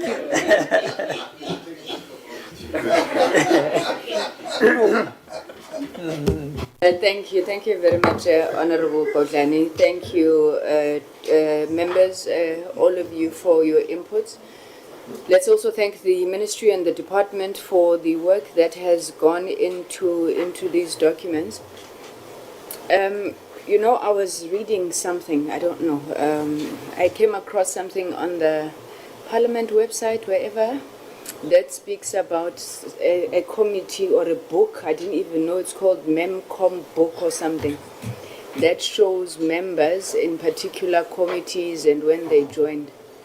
In 7 days exactly, on the 9th of July, will be 12 months since some of us were ATC'd as members of this committee. So we've been here for 12 months. I'm not sure if I want to celebrate it. I'm really not sure if I want to celebrate it, Honorable Vilakazi, because when I went through the strat plan and the APP and the work that has gone over the last 12 months, I wondered if anybody has been even listening, or are we having the same appreciation of challenges, or is everybody, I don't know which member said it, everybody just going off on their own vanity projects, deciding this and this? I've said, I think 3 times in this meeting, that this plan that is presented to us is supposed to be a visionary, ambitious, bold plan that is supposed to catapult South Africa into the digital age. And then I go back to it, you know, outcome by outcome, impact statement by, and I'm saying, where is it? What is the big idea? And with your indulgence, members, I'm actually going to go through my notes exactly as they are. A number of the issues you have touched on, but I do want to know on this issue of job creation, 1,000 jobs. In Xhosa, they say, "Sise pikomkhulu." What must we take to the great place? Because we don't know what you're saying. Firstly, you're going to create jobs. You're passionate about creating jobs. We ask you questions. You come back with an answer that says you will do it in partnership with the DTIC. You will monitor these activities through the implementation plan of the Digital Economy Master Plan. Then you come here, you're saying, no, you're not creating jobs. You are monitoring jobs. You are monitoring these jobs where? Where are you going to start monitoring? Where are these MOUs that you are talking about? Who has signed MOUs to date? How many jobs have been created? Do you think that, colleagues, you sit there in the places that you sit in with the sole intention of monitoring? You go, you promise the people of South Africa that there shall be inclusive economic growth, there shall be job creation, then you come and tell us when we ask you, because had we not asked you, where are these jobs, you would have told us that you are creating 150,000 jobs. Now, you must be clear to us that we must go out to the people of South Africa and say, this government has no intention of creating jobs, they're going to be monitoring. Because if that is your role, as this department, which the DM always says is a critical enabler of economic growth, and you can't even tell us where you are creating jobs. So who's going to be creating the jobs? Similarly, you take the digital transformation roadmap. You were going to implement 100% of the targets. We ask you, what are the targets? How are you going to implementing it? Now you're coming back and you're monitoring. So who's going to implement that digital transformation roadmap? Because when you speak about it, you speak about the fact that you're going to focus on zero rating the gov.za website. You are the Department of Communications and Digital Technologies, and you locate yourselves within the broader 5-year strategy of government of digital transformation that when Indonesia is a zero rating website. Who is going to implement the digital public infrastructure? I'm sure you already have an answer because Nina, you monitor. That's what you do, you monitor. Who's going to do the digital payment systems? I heard one day the DG saying, no, the financial services, we must speak to the banks. Why do we need you then, colleagues? What do you do? You are monitoring. So we must monitor your monitoring. Fine. The second thing I want to know, if you look at the top 5 challenges, I believe, and maybe let me agree that I'm subjective, that I believe the sector is confronting. It's legislative, policy, and regulatory reform. I went through your strat plan, your APP with hope. We sit here day after day, week after week, month after month, talking the same thing. Policy, regulatory, and legislative reform. You remove any little movement that was being made through the ECA. You remove anything called the Audio and Audiovisual Services Bill. Now you're talking about a framework. And then cherry on top, you're giving us a symposium. And we must sit here and we must clap for you. That the industry, which is decades behind, must now be so happy that in this financial year you are promising us a symposium and a framework to discuss. What has not been discussed, colleagues, over the last 2 parliamentary terms where you got to an appreciation that there is a legislative challenge? I don't know. I have never heard anything in my life called a bill being in consultation with Cabinet.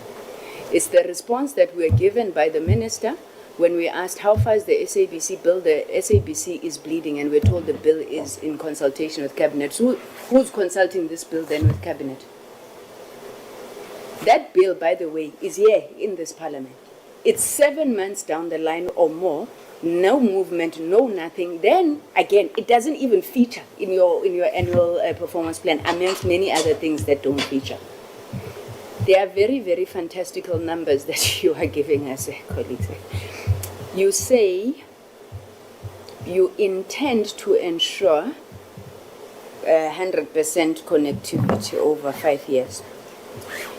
We then ask you, for those who want to follow what I'm saying, we then ask you in the questions. So what are the timelines for this 100% implementation, I think, around service obligations? No, 100%. 50% of the sites will be done by 31st of March 2025, which has passed. I can tell you now, you have not even done 1%. You then say 65% will be done by 31st of March 2026. So how did you even get to that 15%? Where did you get 50% from? How did you get to 65%? Then it reduces in 2027 to 60%.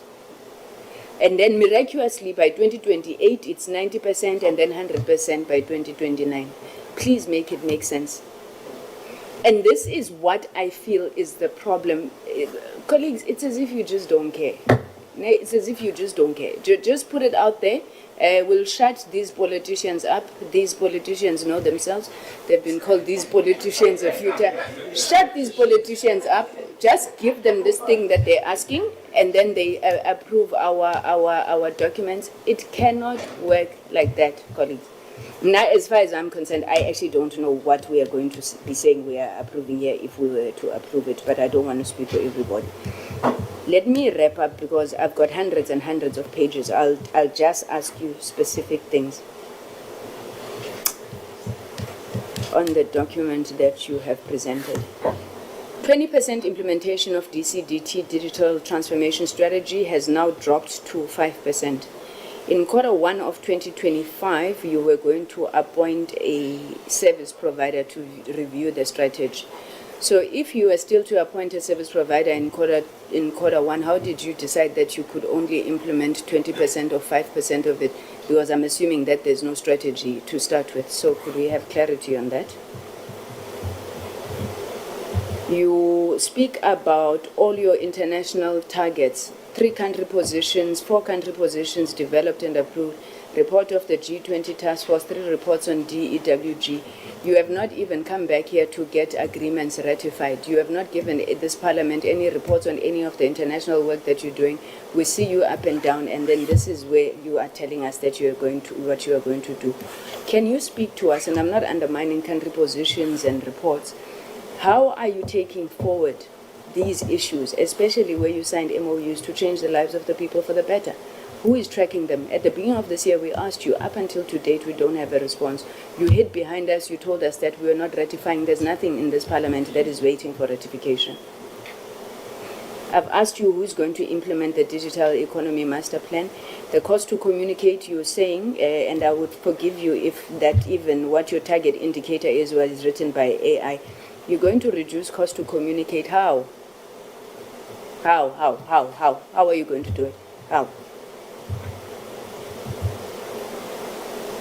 Can we have a clear answer on the CETA regulations, how long they are in effect for?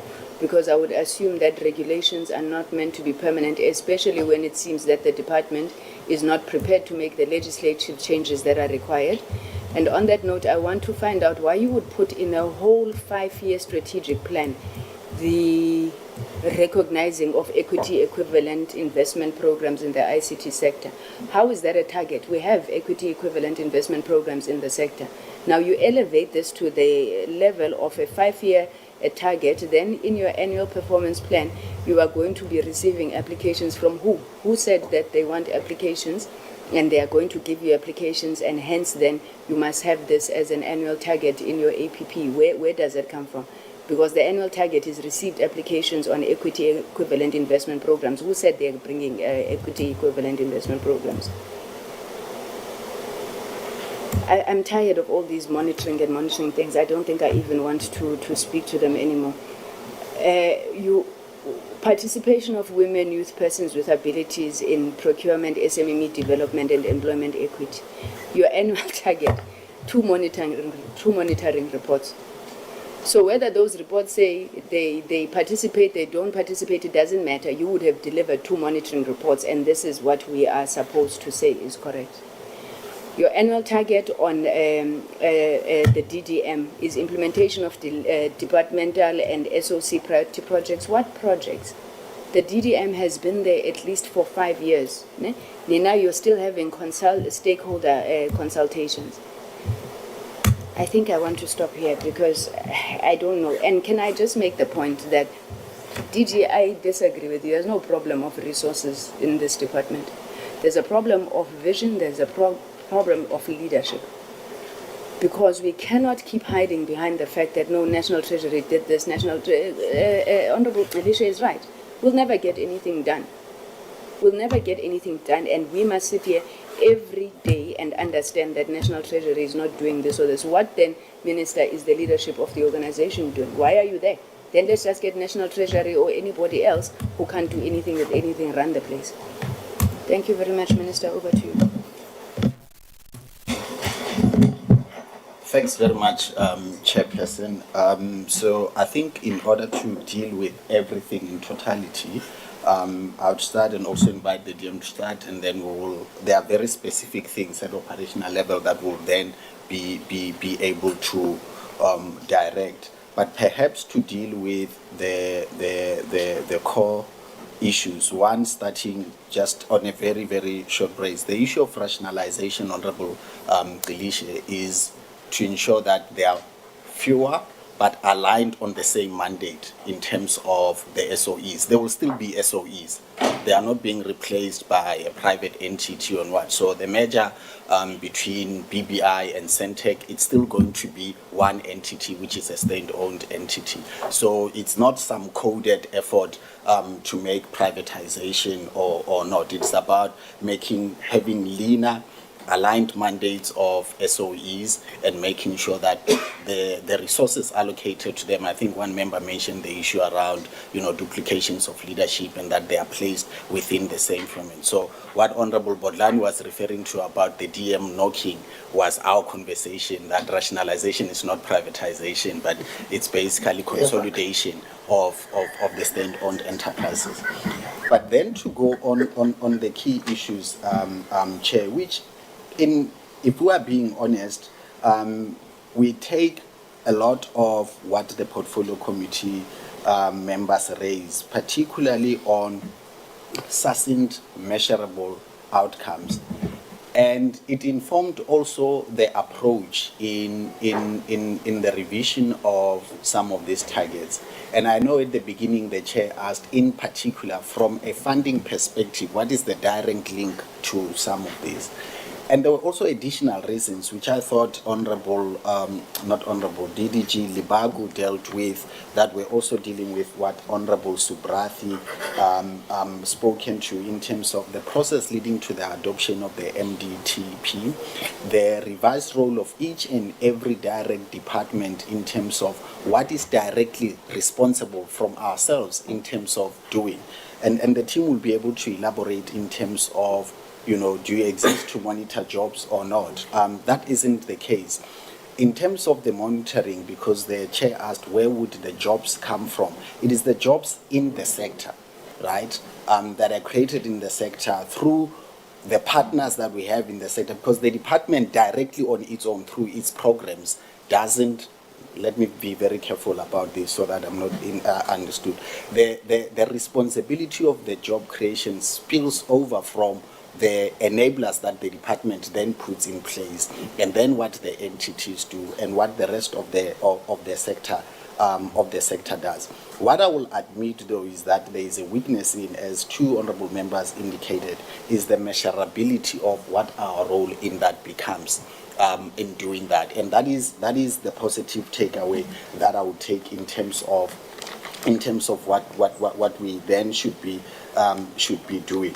And then to go back, just in a fresh memory, because where you ended the chair, in terms of even with the issue of and listening to members of the portfolio committee saying this, there is a mistrust in the formulation of the targets and what they mean, and the approach in doing them in this way was not to evade any accountability or anything, but to clearly say, for things within our direct mandate, this is what our capabilities are doing.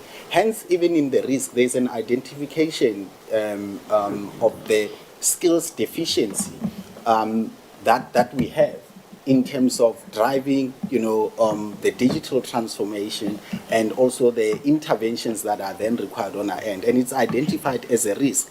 That means that the approach, even in the staffing, the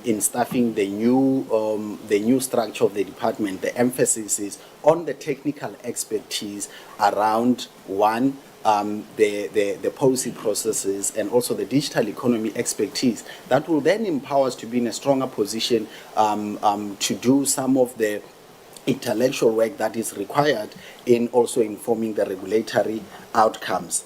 And you ask, Honorable Chair, about who actually executes the digital transformation roadmap, right? Because we keep making reference to it and all of that. There is the establishment of the digital services, is it digital services unit? Yeah, digital services unit that is placed in the presidency as part of the Operation Vulindlela, efforts in the state. That is being established to be the overseer and executor of the digital transformation roadmap, consolidating all the efforts across, the department, and our role is to be supportive of that enabling work.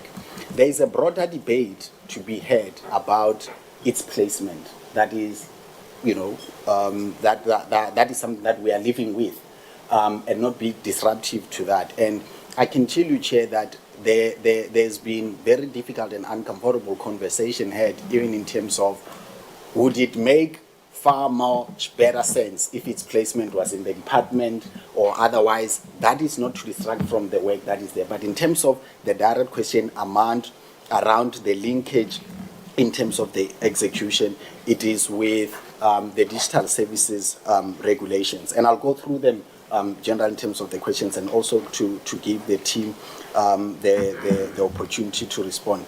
In terms of what you also said, Chair, in terms of, for instance, the 50% when it comes to the social obligations, which was the reference in there. You are absolutely right in terms of the 50% that should have been done by March, which was caused in large by the standoff that existed at a technical level between our department and the Department of Basic Education, which meant that from ICASA's perspective, that enforcement didn't happen.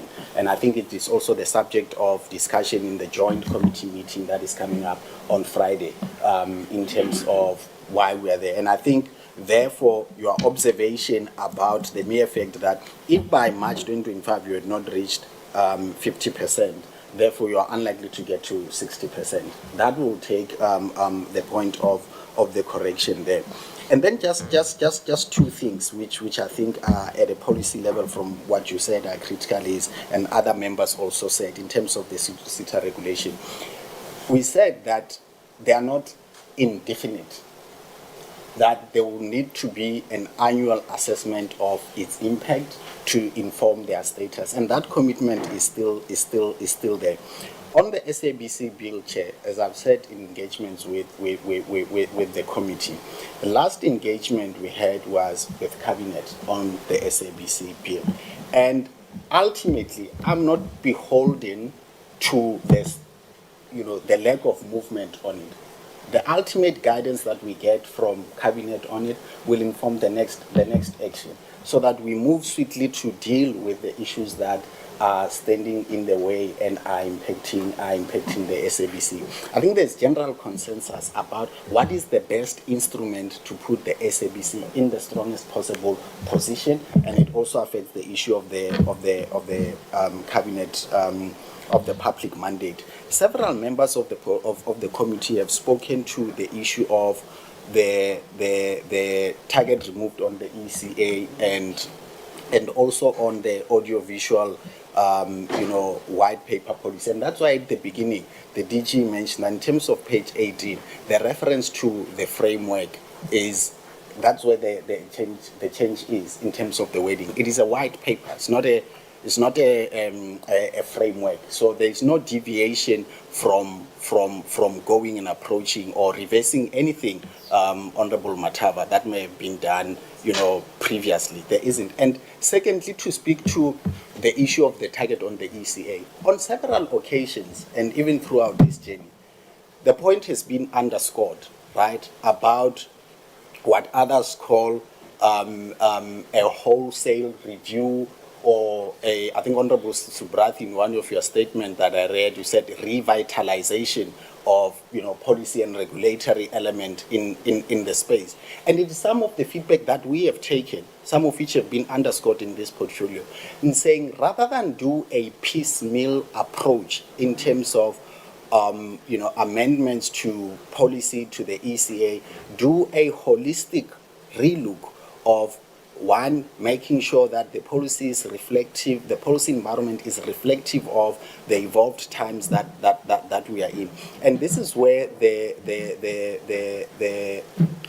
proposal, the idea of also the policy colloquium comes into play in there as an inclusive process of that journey, because there is a recognition of that. And we say in the amendment in there that the two technical amendments that needs to be executed, one on the competition matters, the work is already underway, so that shouldn't be stopped, right? But then it's done as part of the whole revitalization review. I'm not too attached to what the exact language is, but it's about a wholesale approach. So, Honorable Matav, there is no, clandestine approach to stop stuff that was in the way, but it's like rather in taking the sentiment, which has also been repeated in here, do a wholesale thing on which the committee will also play a part in. I think on the impact of the delays, the team will be able to highlight those, and it is part of the risks that we highlighted in there, but also the mitigations, so that we are not overexposed in terms of the risks. There was sentiment around economic opportunities for women, youth, and people with disabilities. And Chair, you also mentioned that there was a target that was put there, particularly on the procurement element, in terms of, for women, people with disabilities, that 40% of the procurement be targeted towards those. And honorable, I keep calling you honorable, DDG Libagu will elaborate on that. Maybe it's coming. Maybe it's coming indeed. And then I think the team will also respond with the issue of the reduction of the target, particularly the 20% to the 5%. I'll ask the team to come in there. Honorable Delisha, we've dealt with, and then on the zero rating, DG, I'll ask, as part of the work that is being done, particularly to reconcile with your question, Chair, in terms of who does the digital public identity and the digital payments, which is what part of the digital services unit is executing through the introduction of the My Mzansi ID. It encapsulates that, including the aggregation of all government services through the gov.za portal, so that it is done there. But DG will elaborate more in detail about that. And then I think from my end, that deals with some of the broader issues, and then the team will deal with the technical elements that were raised. DM also, you will make your input now, and then we'll be able to complement each other also at the end, Chair. Thank you, Chair. Well, I think the Minister has made a concession with regard to the general document aligning with the results-based management science. Therefore, there's an acknowledgement that in that regard, it's got serious witnesses. Two, I think, Chair, you're asking a question of the focus. Maybe the point, Minister, is that is being raised, if I understood, is that irrespective of how much money you have, the smart way, how are you going to spend the little you have, needs to send a message that were you to get better money, you were to work differently. I think that's the question, that's a takeaway. But that one other thing, to me, maybe the Minister will remember, I once raised this, is that, one of the critical issues maybe all of us need to apply our minds to is what we call integrated, the phenomenon of integration. I just want to read the introduction on the Presidential Commission on the Fourth Industrial Revolution. Does it still exist? We don't see it. No, that's why I'm raising. Plan, AP, I'm speaking about integration. What really worries me about this document was well researched, and it was a multi-stakeholder document across society, and its intention was to propose the country's overarching strategy. When a lot of proposals are done in the document, I've always asked myself a question that it's a matter that we need to discuss, that it's either we discard this document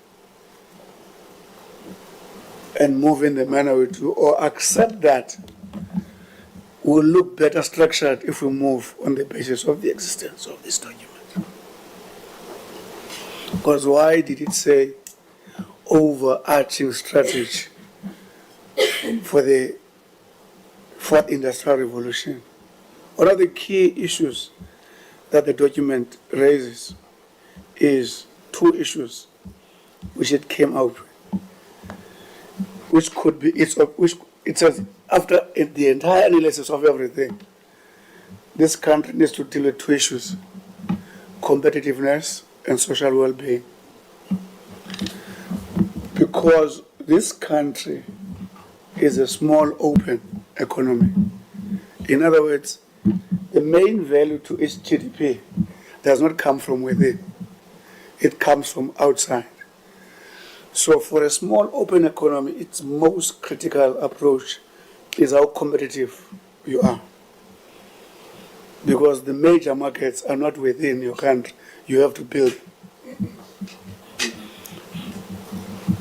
If you go to America, for instance, it's one of the leading countries in terms of having self-supportive economy. Usually one of my teachers would have said, if countries were to stop trading amongst one another, which country would live longer than the other? America was demonstrated as one of the countries that could live longer because it's about 40 or 50% market comes from within. So such countries do not have a huge, although things are different now. So a small open economy, its critical pillar is competitiveness and the human resource. Singapore will demonstrate that, Japan will demonstrate that, although now they have passed that protocol. So the point I'm making is that on the integration, these are some of the things we need to talk about. Your national development plan, your this fourth industrial protocol document, how do they inform our planning going forward? My last point is that, because Minister has covered a lot, my last point is that if you look at this document, the fourth industrial revolution, one of the critical things it does, it demonstrates an approach on, as a government, in skills development, how would the plans of the industry inform your interventions? Because if you go to different sectors, they will tell you, these are the digital skills we're looking to in the coming 4 years, in the coming 3 years, because they are formed by the evolution of competitiveness and so on. So I'm just saying maybe that's some of the things we need to talk about. The keyword to me is integration, integration, integration. Because to come with that focus, you need to have what? There's always a risk of coming with new things. And I want to argue that a lot of things that we keep on coming with, even the time I was a minister myself, I'm not blaming anyone. When we try to move away from this document, you go back to this document, where 99% of the things you are doing, they have been answered in this document. Yours is to coin a strategy to implement these issues. So I align with the minister in terms of RMB, results management, RBM, results-based management approach. A lot of work needs to be done. Focus, a lot of work to be done. Minister has answered the issues of policy and the SABC bill, and I think all of us must be worried about where they are, those issues. Otherwise, the technical issues, I think DG and the team will actually deal with that. Thank you.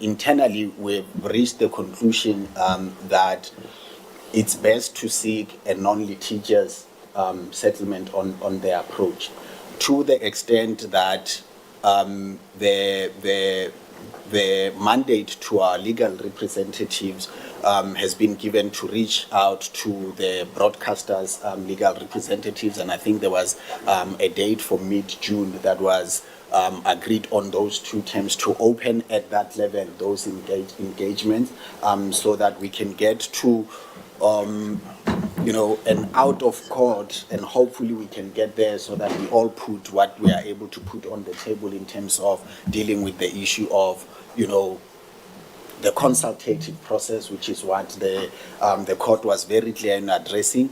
and also dealing with the current ongoing issue, which has its own risks, particularly to us, which is the ongoing registrations, which then kicks up the target and all those associated costs. So I thought that it's important that we deal with that one. The team should also deal with the question particularly around the post-business rescue lifespan. They'll know that we had advertised for the board for the post office, and that process is underway. The other note was around lifestyle audits, which I think the team would add. Honorable Vilagazi had an observation around corruption in middle management and the inferences there. So the DG will also deal with that. I thought that was important to underscore in giving direction on the responses. Thanks, Chair. Thank you, DG. Maybe the little point. I'm sure DG will We're also... allowing you to speak because we haven't seen you in meetings in a while. Me? Please proceed. Both of you, please proceed. Shots fired. Well, the chairperson is on form. I just wanted to say maybe DG, when she speaks on the capacity issue, she may also speak about her intervention on the EPMO, because it's also a critical intervention in dealing with these issues. Yeah, DG, we want you to speak, answer as much as you can, as clearly as you can, but I know that I'm getting messages from members that they want to follow up, so please do manage your time. Thank you. Thank you very much. And I was actually also going to ask, Chair, that maybe, I don't know if there's going to be the sufficient time for us to submit some of these responses in writing. I know, Chair, yes, but we will respond. Sorry, DG. I'm not undermining what you're saying. We are sitting with a problem where we're expected to approve this strat plan. And in our discussions with members, there are problems. You know, if you are going to respond to the questions, please give them to us today, because we need to interrogate this and see if we can find one another without wasting any time. And I'm sorry for wasting any time. I was saying to Honorable Matafa, you're having to pull me from rejecting strat plan to convince me to move to amending. So there is nothing in my head that is we are at acceptance. So I implore you to take it with the urgency and the resolve that I think it requires. Thank you very much, DG. And thank you, Chair. Maybe that's what I was also going to have a discussion, because I was reading in the questions being asked by honorable members, and all of them is there's a suggestion with regards to revision, Chair. So perhaps whilst we are going to submit as a department, would also like to invite to say, can we also get suggested proposals in writing from the honorable members and the honorable House for us to also look at. And maybe then we can work in terms of timeframes to say we still submit our answers today. If we get those by Friday, we respond. I know it's Friday, and then we take it from there. But very quickly, on some of these, and I've got my colleagues here. It would be good to also hear, and they can weigh in on some of these.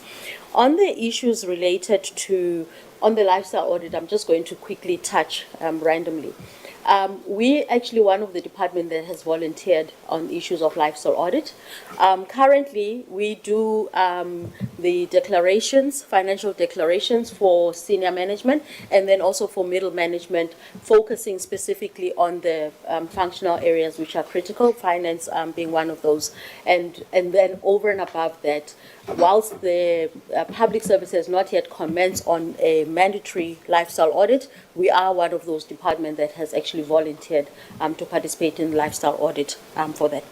But however, Honorable Vilagazi, and I think for transparency issues, currently there are certain investigations that are taking place in the department. None at the moment we can conclude is the issues of corruption, but however, there has been one or two cited allegations with regards to that there could be some collusions taking place, but those matters are also being looked at. Other investigations, I just want to put it for the record, are purely issues of inefficiencies and matters obviously that were not followed due process and were taking. And this therefore reflects the issues of us taking these matters seriously, and therefore consequence management post those reports would also be affected. With regards to the issues on job creation, perhaps if I can just come in on that. On job creation, yes, it is true. What we are doing in terms of the limitations, but I just want to indicate that one of our, whilst the department is not the main driver, but under the portfolio, we've got a number of government state-owned entities that actually do contribute. And obviously now this situation changes. So under the BBI Centec, the SA Connect, we actually empowered over 75 ISPs. Now you would know that each SMME or ISP, you are basically employing 3 to 4 people. So you can calculate in terms of the numbers of that. And yes, I think there was a question that was being asked. I think it must have been Honorable Vilakazi or Honorable Botlan. This is also going to then have an adverse impact with regards to those jobs that we have created now that the funding for the SA Connect has been suspended. Again, under CETA as well as .ZEDNA, we were looking at creating email addresses for learners as well as websites. Again, there's another form, an initiative in terms of the job creation. Under SAPO, we have, and now answering your question as well, Honorable Chair, we've got an agreement on the Take a Lot, and you're stealing thunder in terms of the budget vote speech, but we've got a Take a Lot agreement in place. We've made a mention of that. The agreement itself says that they will therefore onboard the previously retrenched SAPO members. And then on top of that, there's still an opportunity and allocation that is for recruitment of South African citizens in as far as then the delivery of parcels. The overall estimate from a Take-A-Lot perspective in terms of the business expansion is that they're looking to recruit up to 18,000 South Africans. So those are the numbers that we are also partly tracking when we talk about the number of the 20,000 jobs being created. We also then have on Collective X, we've signed an MOU with them. Collective X is basically training for onboarding as well in terms of the digital skills, and the target is for this financial year, it's 2,000 youngsters that we are also then going to be training for the onboarding of that. We have not yet concluded the agreement with AWS as well as NASPAS, but those are the ones that we are looking at in terms of the current discussions, and we are seeing that all of those numbers are actually going to leapfrog us to then the 20,000. To respond again further on this particular issue, I think on the jobs, honourable members, how do we break down the up to 150 over the 5-year period? As I said, so in terms of a breakdown for this year, our target is 20,000. Next year, we're targeting 40,000 jobs being created. 2027, 2028 is 50,000 jobs being created. And then in the latter year, we're breaking it down in terms of 30 and 30 in order for us to get to the 150,000 jobs. Then on the issue with regards to the digital transformation roadmap, answering also Honorable Dr. Gulishi, Gov.za is going to be zero rated, and it is part of the digital transformation roadmap. The question that was being asked to then say what exactly is our role with regards to the overall digital transformation roadmap. The minister has indicated that we are working with because this project has now been adopted under presidency as the president's Apex project. So we're working with with presidency as well as the National Treasury. Amongst the priorities within that is one, for example, looking at digital identity. Now, we all know that the mandate of person identification in the country resides with Home Affairs. It's not necessarily that Home Affairs is leading on this. Our role as a department is to ensure the interoperability of the systems as well as norms and standards, and also to safeguard on the issues of data. So we've got a data and cloud. So there are a number of enabler instruments that we are actually going to be, as the DCDT, ensuring during this process. And yes, we are working within the CETA system to make sure that interoperability and network of standards, along with other institutions within government, including of those would be CSIR. And then on the digital payment is being led by National Treasury as well as the South African Revenue SARS, as well as but it's all the entities under the National Treasury. And we, again, want to ensure then the interoperability of the systems there. There's also a pilot that we have now concluded to then say we're going to apply what is the MOSIP plan in as far as to ensure that all of this, the network actually works well together. And then the onboarding, still under the digital transformation, onboarding of digital services. Honorable members, you would have then seen our report from the previous years to say, up until now, we have done 136 e-services online. And then we are now going to ramp up the rest of those services to then put them on the .gov.za systems in order to ensure the single view of the citizen perspective. So again, our work does not necessarily just rely in terms of the zero rating of sites, but we're also making sure the onboarding of those e-government services working with CETA. And then, as I indicated, that we would then monitor that as well as ensuring the zero rating. Perhaps then it is an issue of the detail behind the plan.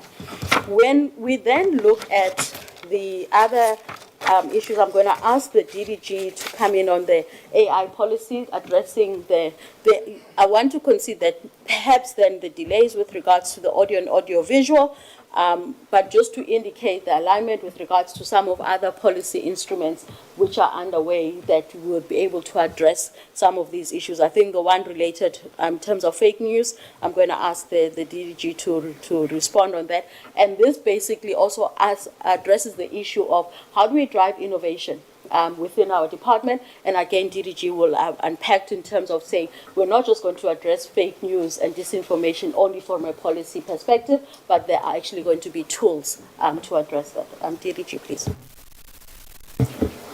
Well, thank you, DG, for that. Good afternoon, honorable members. Good afternoon, Chair, the Minister, and the DM. I think in terms of the fake news, from the policy point of view, in terms of the AI policy that we're developing. Oh, okay.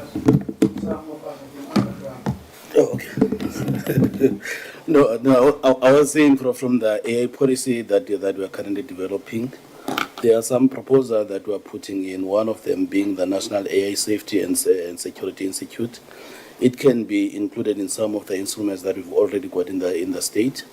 But I think the main focus for that is to ensure that we can have, the enhanced governance through POPIA aligned frameworks, but also we can have, bias detection as well as mitigation. But also there's also this, the legal and technical remedies for the deepfakes, which include, the AI-generated content, but also child-targeted manipulative systems. So we are proposing that as part of, the AI policy development.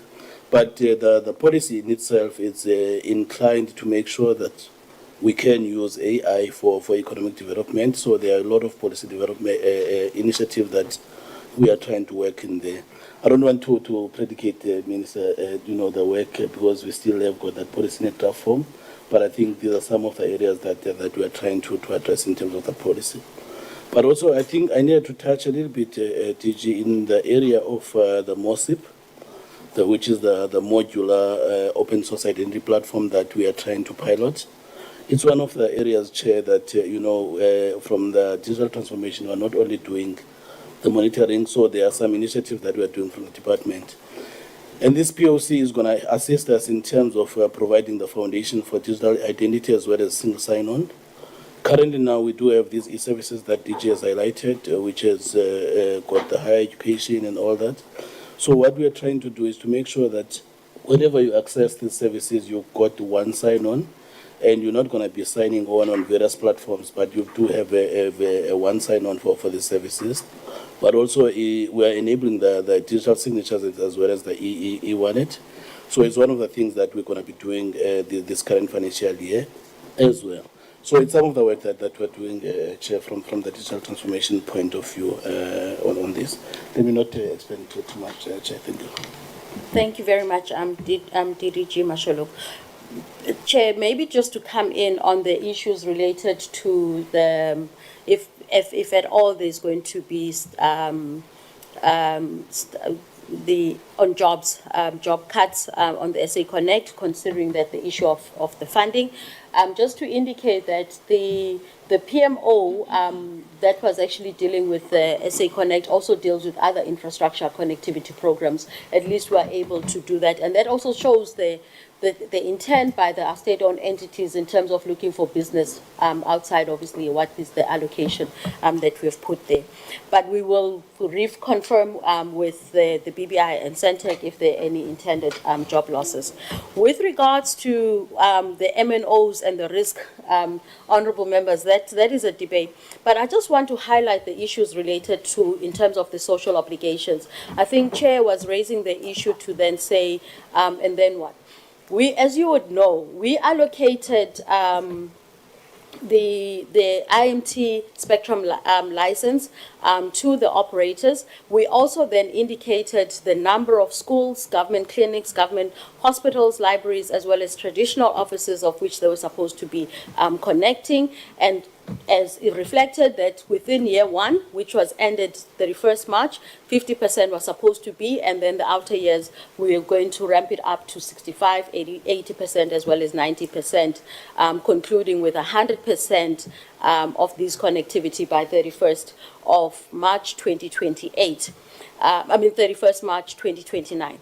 However, through ICASA, because obviously the licensees is mandated, is a mandatory role of our regulator, they have now come back to concede to say they are not able to. We've received a letter from ICASA dated it was now in June, which on the 18th of June, which then indicate that all of them, the licensees, did not meet their obligations. Our question was then to say from ICASA, owing to the fact that in the license itself, there are certain conditions that you have put. What is it that you're going to be now doing in as far as exercising those particular clauses? However, some of those delays, though, are reflective of the fact that the Department of Basic Education only came on board fully in February of this year, which is then leading to the particular delays.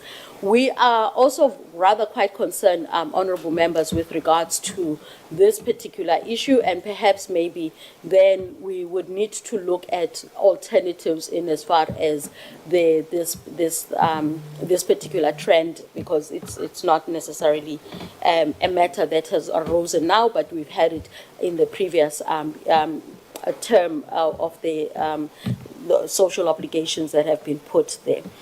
And then with regards to the use of the USAF, there is a study that we're currently busy with. As you know, we're also busy with regards to the positioning of the Universal Service Fund, and to move it to a digital development fund, and it is part of our work as well. And on the SABC as well as the SABC and Centec, and resolving the issues of the funding challenges, I think that was posed by Honorable Vilakazi.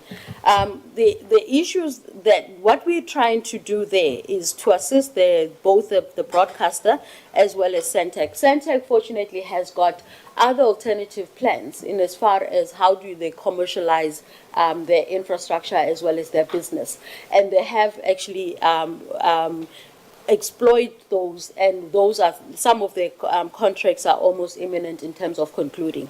However, we're also then, as the state, seeking alternative business. One of those, Honorable Chair, is that BBI, Centec, and CETA have signed an MOU.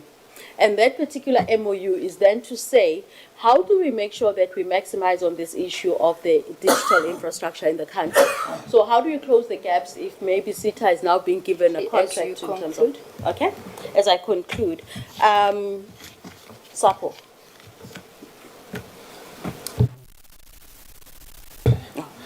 Chair, good afternoon to you, to the honorable members, the minister, deputy minister, and the colleagues. I'm going to be very brief, Chair, just to give an update on the SAPO termination of the business rescue.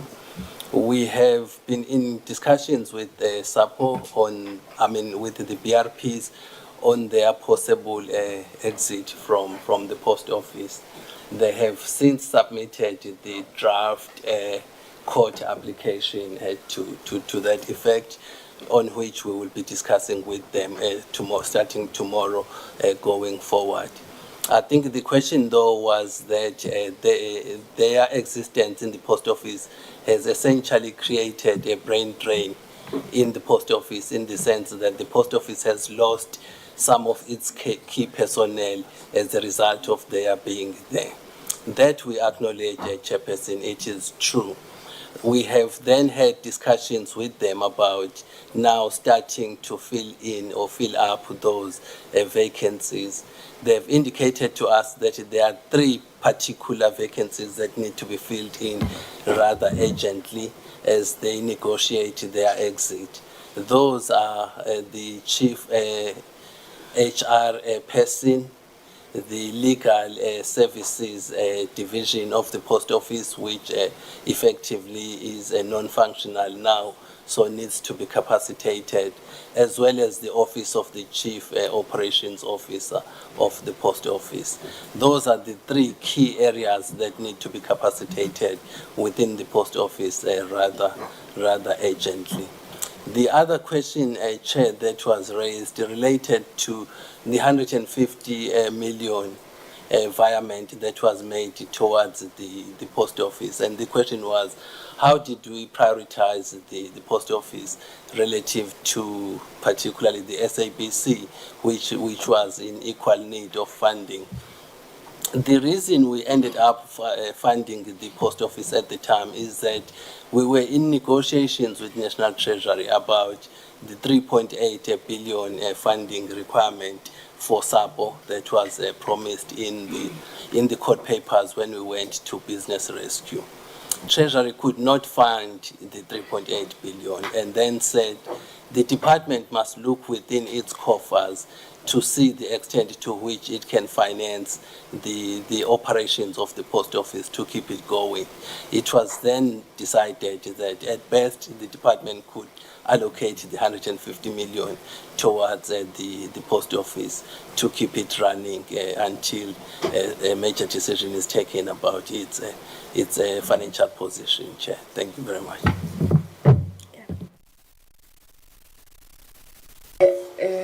DG, at some point you're going to have to introduce us if you filled your DDG positions, because we're getting confused. So if there are new positions, new people in positions, also a question of women in your leadership. What I'm going to ask honorable members is I'm going to give you an opportunity to ask one burning question. You may not get a response now, but where you have a question, and we're doing this because I want to propose a way forward around this. And as I do so, I don't want us to invoke law to resolve what I think is a problem of differences in lack of appreciation of issues. Maybe let me put it like that. We have done it with the GCIS yesterday, when we took a decision that we would invoke Section 10.5 of the Money Bills Amendment Procedure Act and approve their budget with conditions. That is an invocation of law. And my understanding was, because there's no lack of understanding between us and the GCIS in terms of what needs to be done, there is a difference in whether that is going to be done or not. Hence, then Parliament exercised its powers to amend the money bill that the GCIS put before us. I have reason to believe maybe it's an unfounded hope that with the Department of Communications and Digital Technologies, maybe we are talking past one another.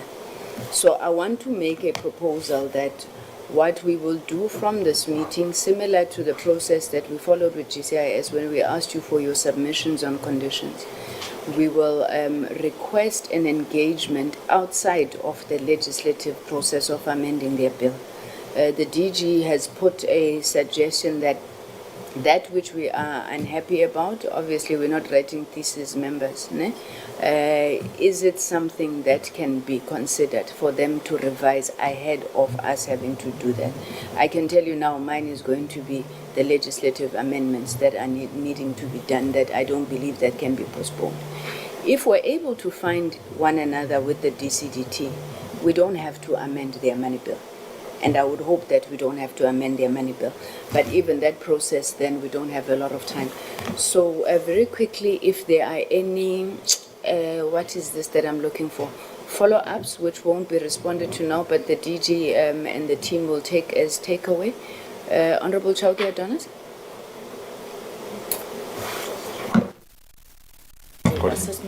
It's on. Thank you very much, Chairperson. I think from my side, as part of my follow-up, I'm not clear as to whether I got a response regarding the SABC bill and also the audio-visual white paper and where we are currently standing as a department.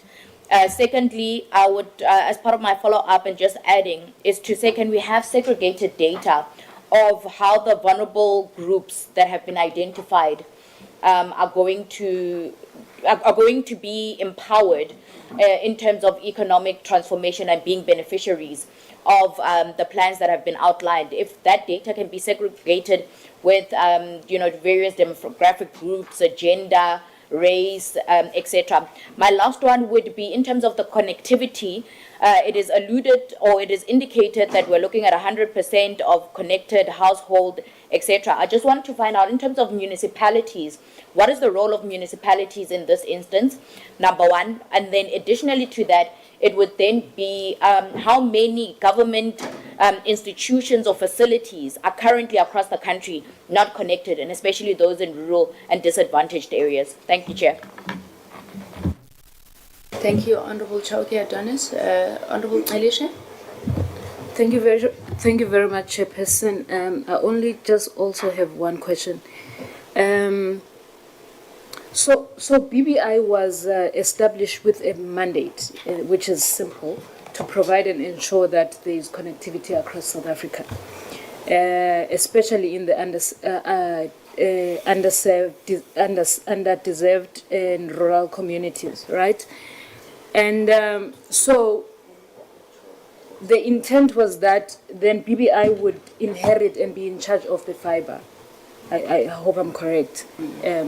Will be in charge of the fiber from the state entities, right? And be in control of that. But we still have BBI located in some of these state entities. So if Minister BBI was allowed or is in charge now, then that would mean that they own the biggest Wi-Fi in the country, and we wouldn't be faced with the situation that we're faced with now. And if that was happening, we would have the MNOs forced to reduce the data price. That is my understanding. I don't know. I'm expecting a nod, Honorable Bodlani. But the minister. So I want to see if I'm getting this correctly. So Minister, we are in this position. Where I'm going is that we are in this position because the department, you are not enforcing the BBI Act, because the Act allows all of these things, that we wouldn't be faced with the crisis of expensive data and a Wi-Fi that is not available across South Africa. So I wanted to know if there's a political will on your side to enforce the BBI Act, because if it is enforced, I believe that we would be faced with a different situation now. So that's all I want. Because you also even have, in my understanding, Chair, also if the state entities are refusing to give these rights, the minister has got a right to expropriate land and give it to PBI. So I want to know if there is no will. You want the private sector dance, and while we suffer, okanye kwenzeka ntoni. I just want clarity on that one, Chairperson. Thanks. Thank you so much, Chairperson. Chairperson, this new rule about these politicians nodding heads is very difficult for me. I had to keep my head firm as the minister was responding. Chairperson, very simple. I need clarity in terms of the amount that the BRP needs as part of the third condition for the statutory creditors to settle. Are we getting that money? Because that's the last of the conditions to meet before they exit. I didn't get that. Did we get it? Are we getting it? The post office, the last portion to settle the statutory creditors that they are looking for. That is the last condition that needs to be met. I didn't see that coming. So I think that will stall the exit if that is not met. And secondly is the financially related, is the almost over 1 billion rand that rollover that was turned down by Treasury for the SA Connect. What is the knock-on effect of that on BBI and Centec, possibly on their going concern? Any other implication? Thanks so much, Chairperson. Thank you, Chair.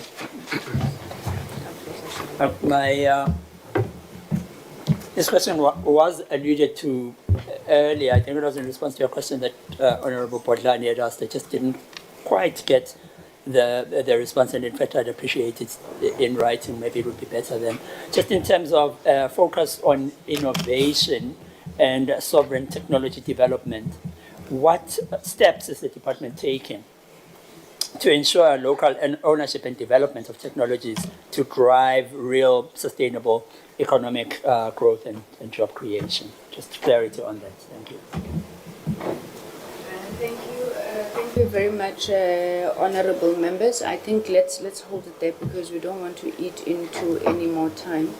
Minister, Deputy Minister, there is a proposal on the floor that I had made. Today is Wednesday. I'm hoping that we can find one another on some of these issues. Perhaps the content advisors, after consultation with the members, can engage with the DG and the team on some of these matters. And as I'm saying, Minister, I really don't want us to go the GCIS way if we can find each other otherwise.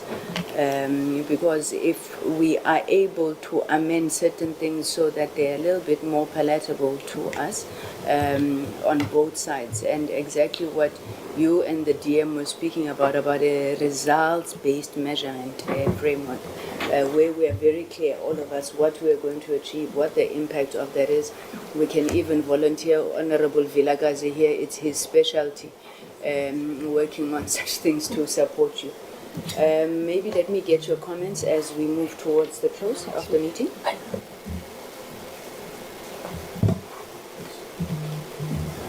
Thanks very much, Chair. I think the proposal is straightforward. I think the missing thing in that proposal is then the working timeline for that, or whether we leave that to that engagement, so that we're conscious of what we're working towards for. But I accept the principled nature of it is to find a constructive way to reconcile where we stand apart. I don't think there is anything unhygienic with that proposal. Thank you. Sorry, I'm laughing. I've never heard anybody refer to a proposal as hygienic or otherwise. DM, is there any additions from you? The critical question is what you said, that if you are amending, can you hear me? We can. Yeah. If we follow because you remember you said follow-ups will be raised but not be responded now. The most critical item now is the process forward. I'm saying as long as we can stick to that principle of seamlessness between yourselves, your team, and the department, because that would actually fast track and even make it shorter. But the risk of anyone working in silo and later coming might take another time. I think as long as that process and that approach, I think it can work. Thank you very much. That's what Mr. says, that's why it says it's scientific. The seamlessness. Thank you. Maybe let's give it a chance. In terms of timelines, we need to have agreement, if there's going to be agreement, by Friday, because failing which then it means that we would need to write to the Standing Committee on Appropriations, then give Minister 2 days to respond. It doesn't give us a lot of time, given the fact that we still need to consider our report and stick to the agreed date of the 11th of July. Yeah, let's give it a shot. I think it's worth a shot. Without wasting any time then, DG, when are you committing the written responses? Can you say by end of today? A lot of them may have already been answered. Members, please do also familiarize yourself with the initial list, but there are quite a few new issues that were raised today as well. Thank you. Are there any other issues, members? Because we have come to the end of the agenda. Any closing remarks, Minister, that you want to make? Let me not make any closing remarks then, and thus make the process unhygienic. Minister, thank everybody for their time today. Sorry. I'm informed that we must also welcome the newly appointed researcher of the committee. Can raise him. Okay.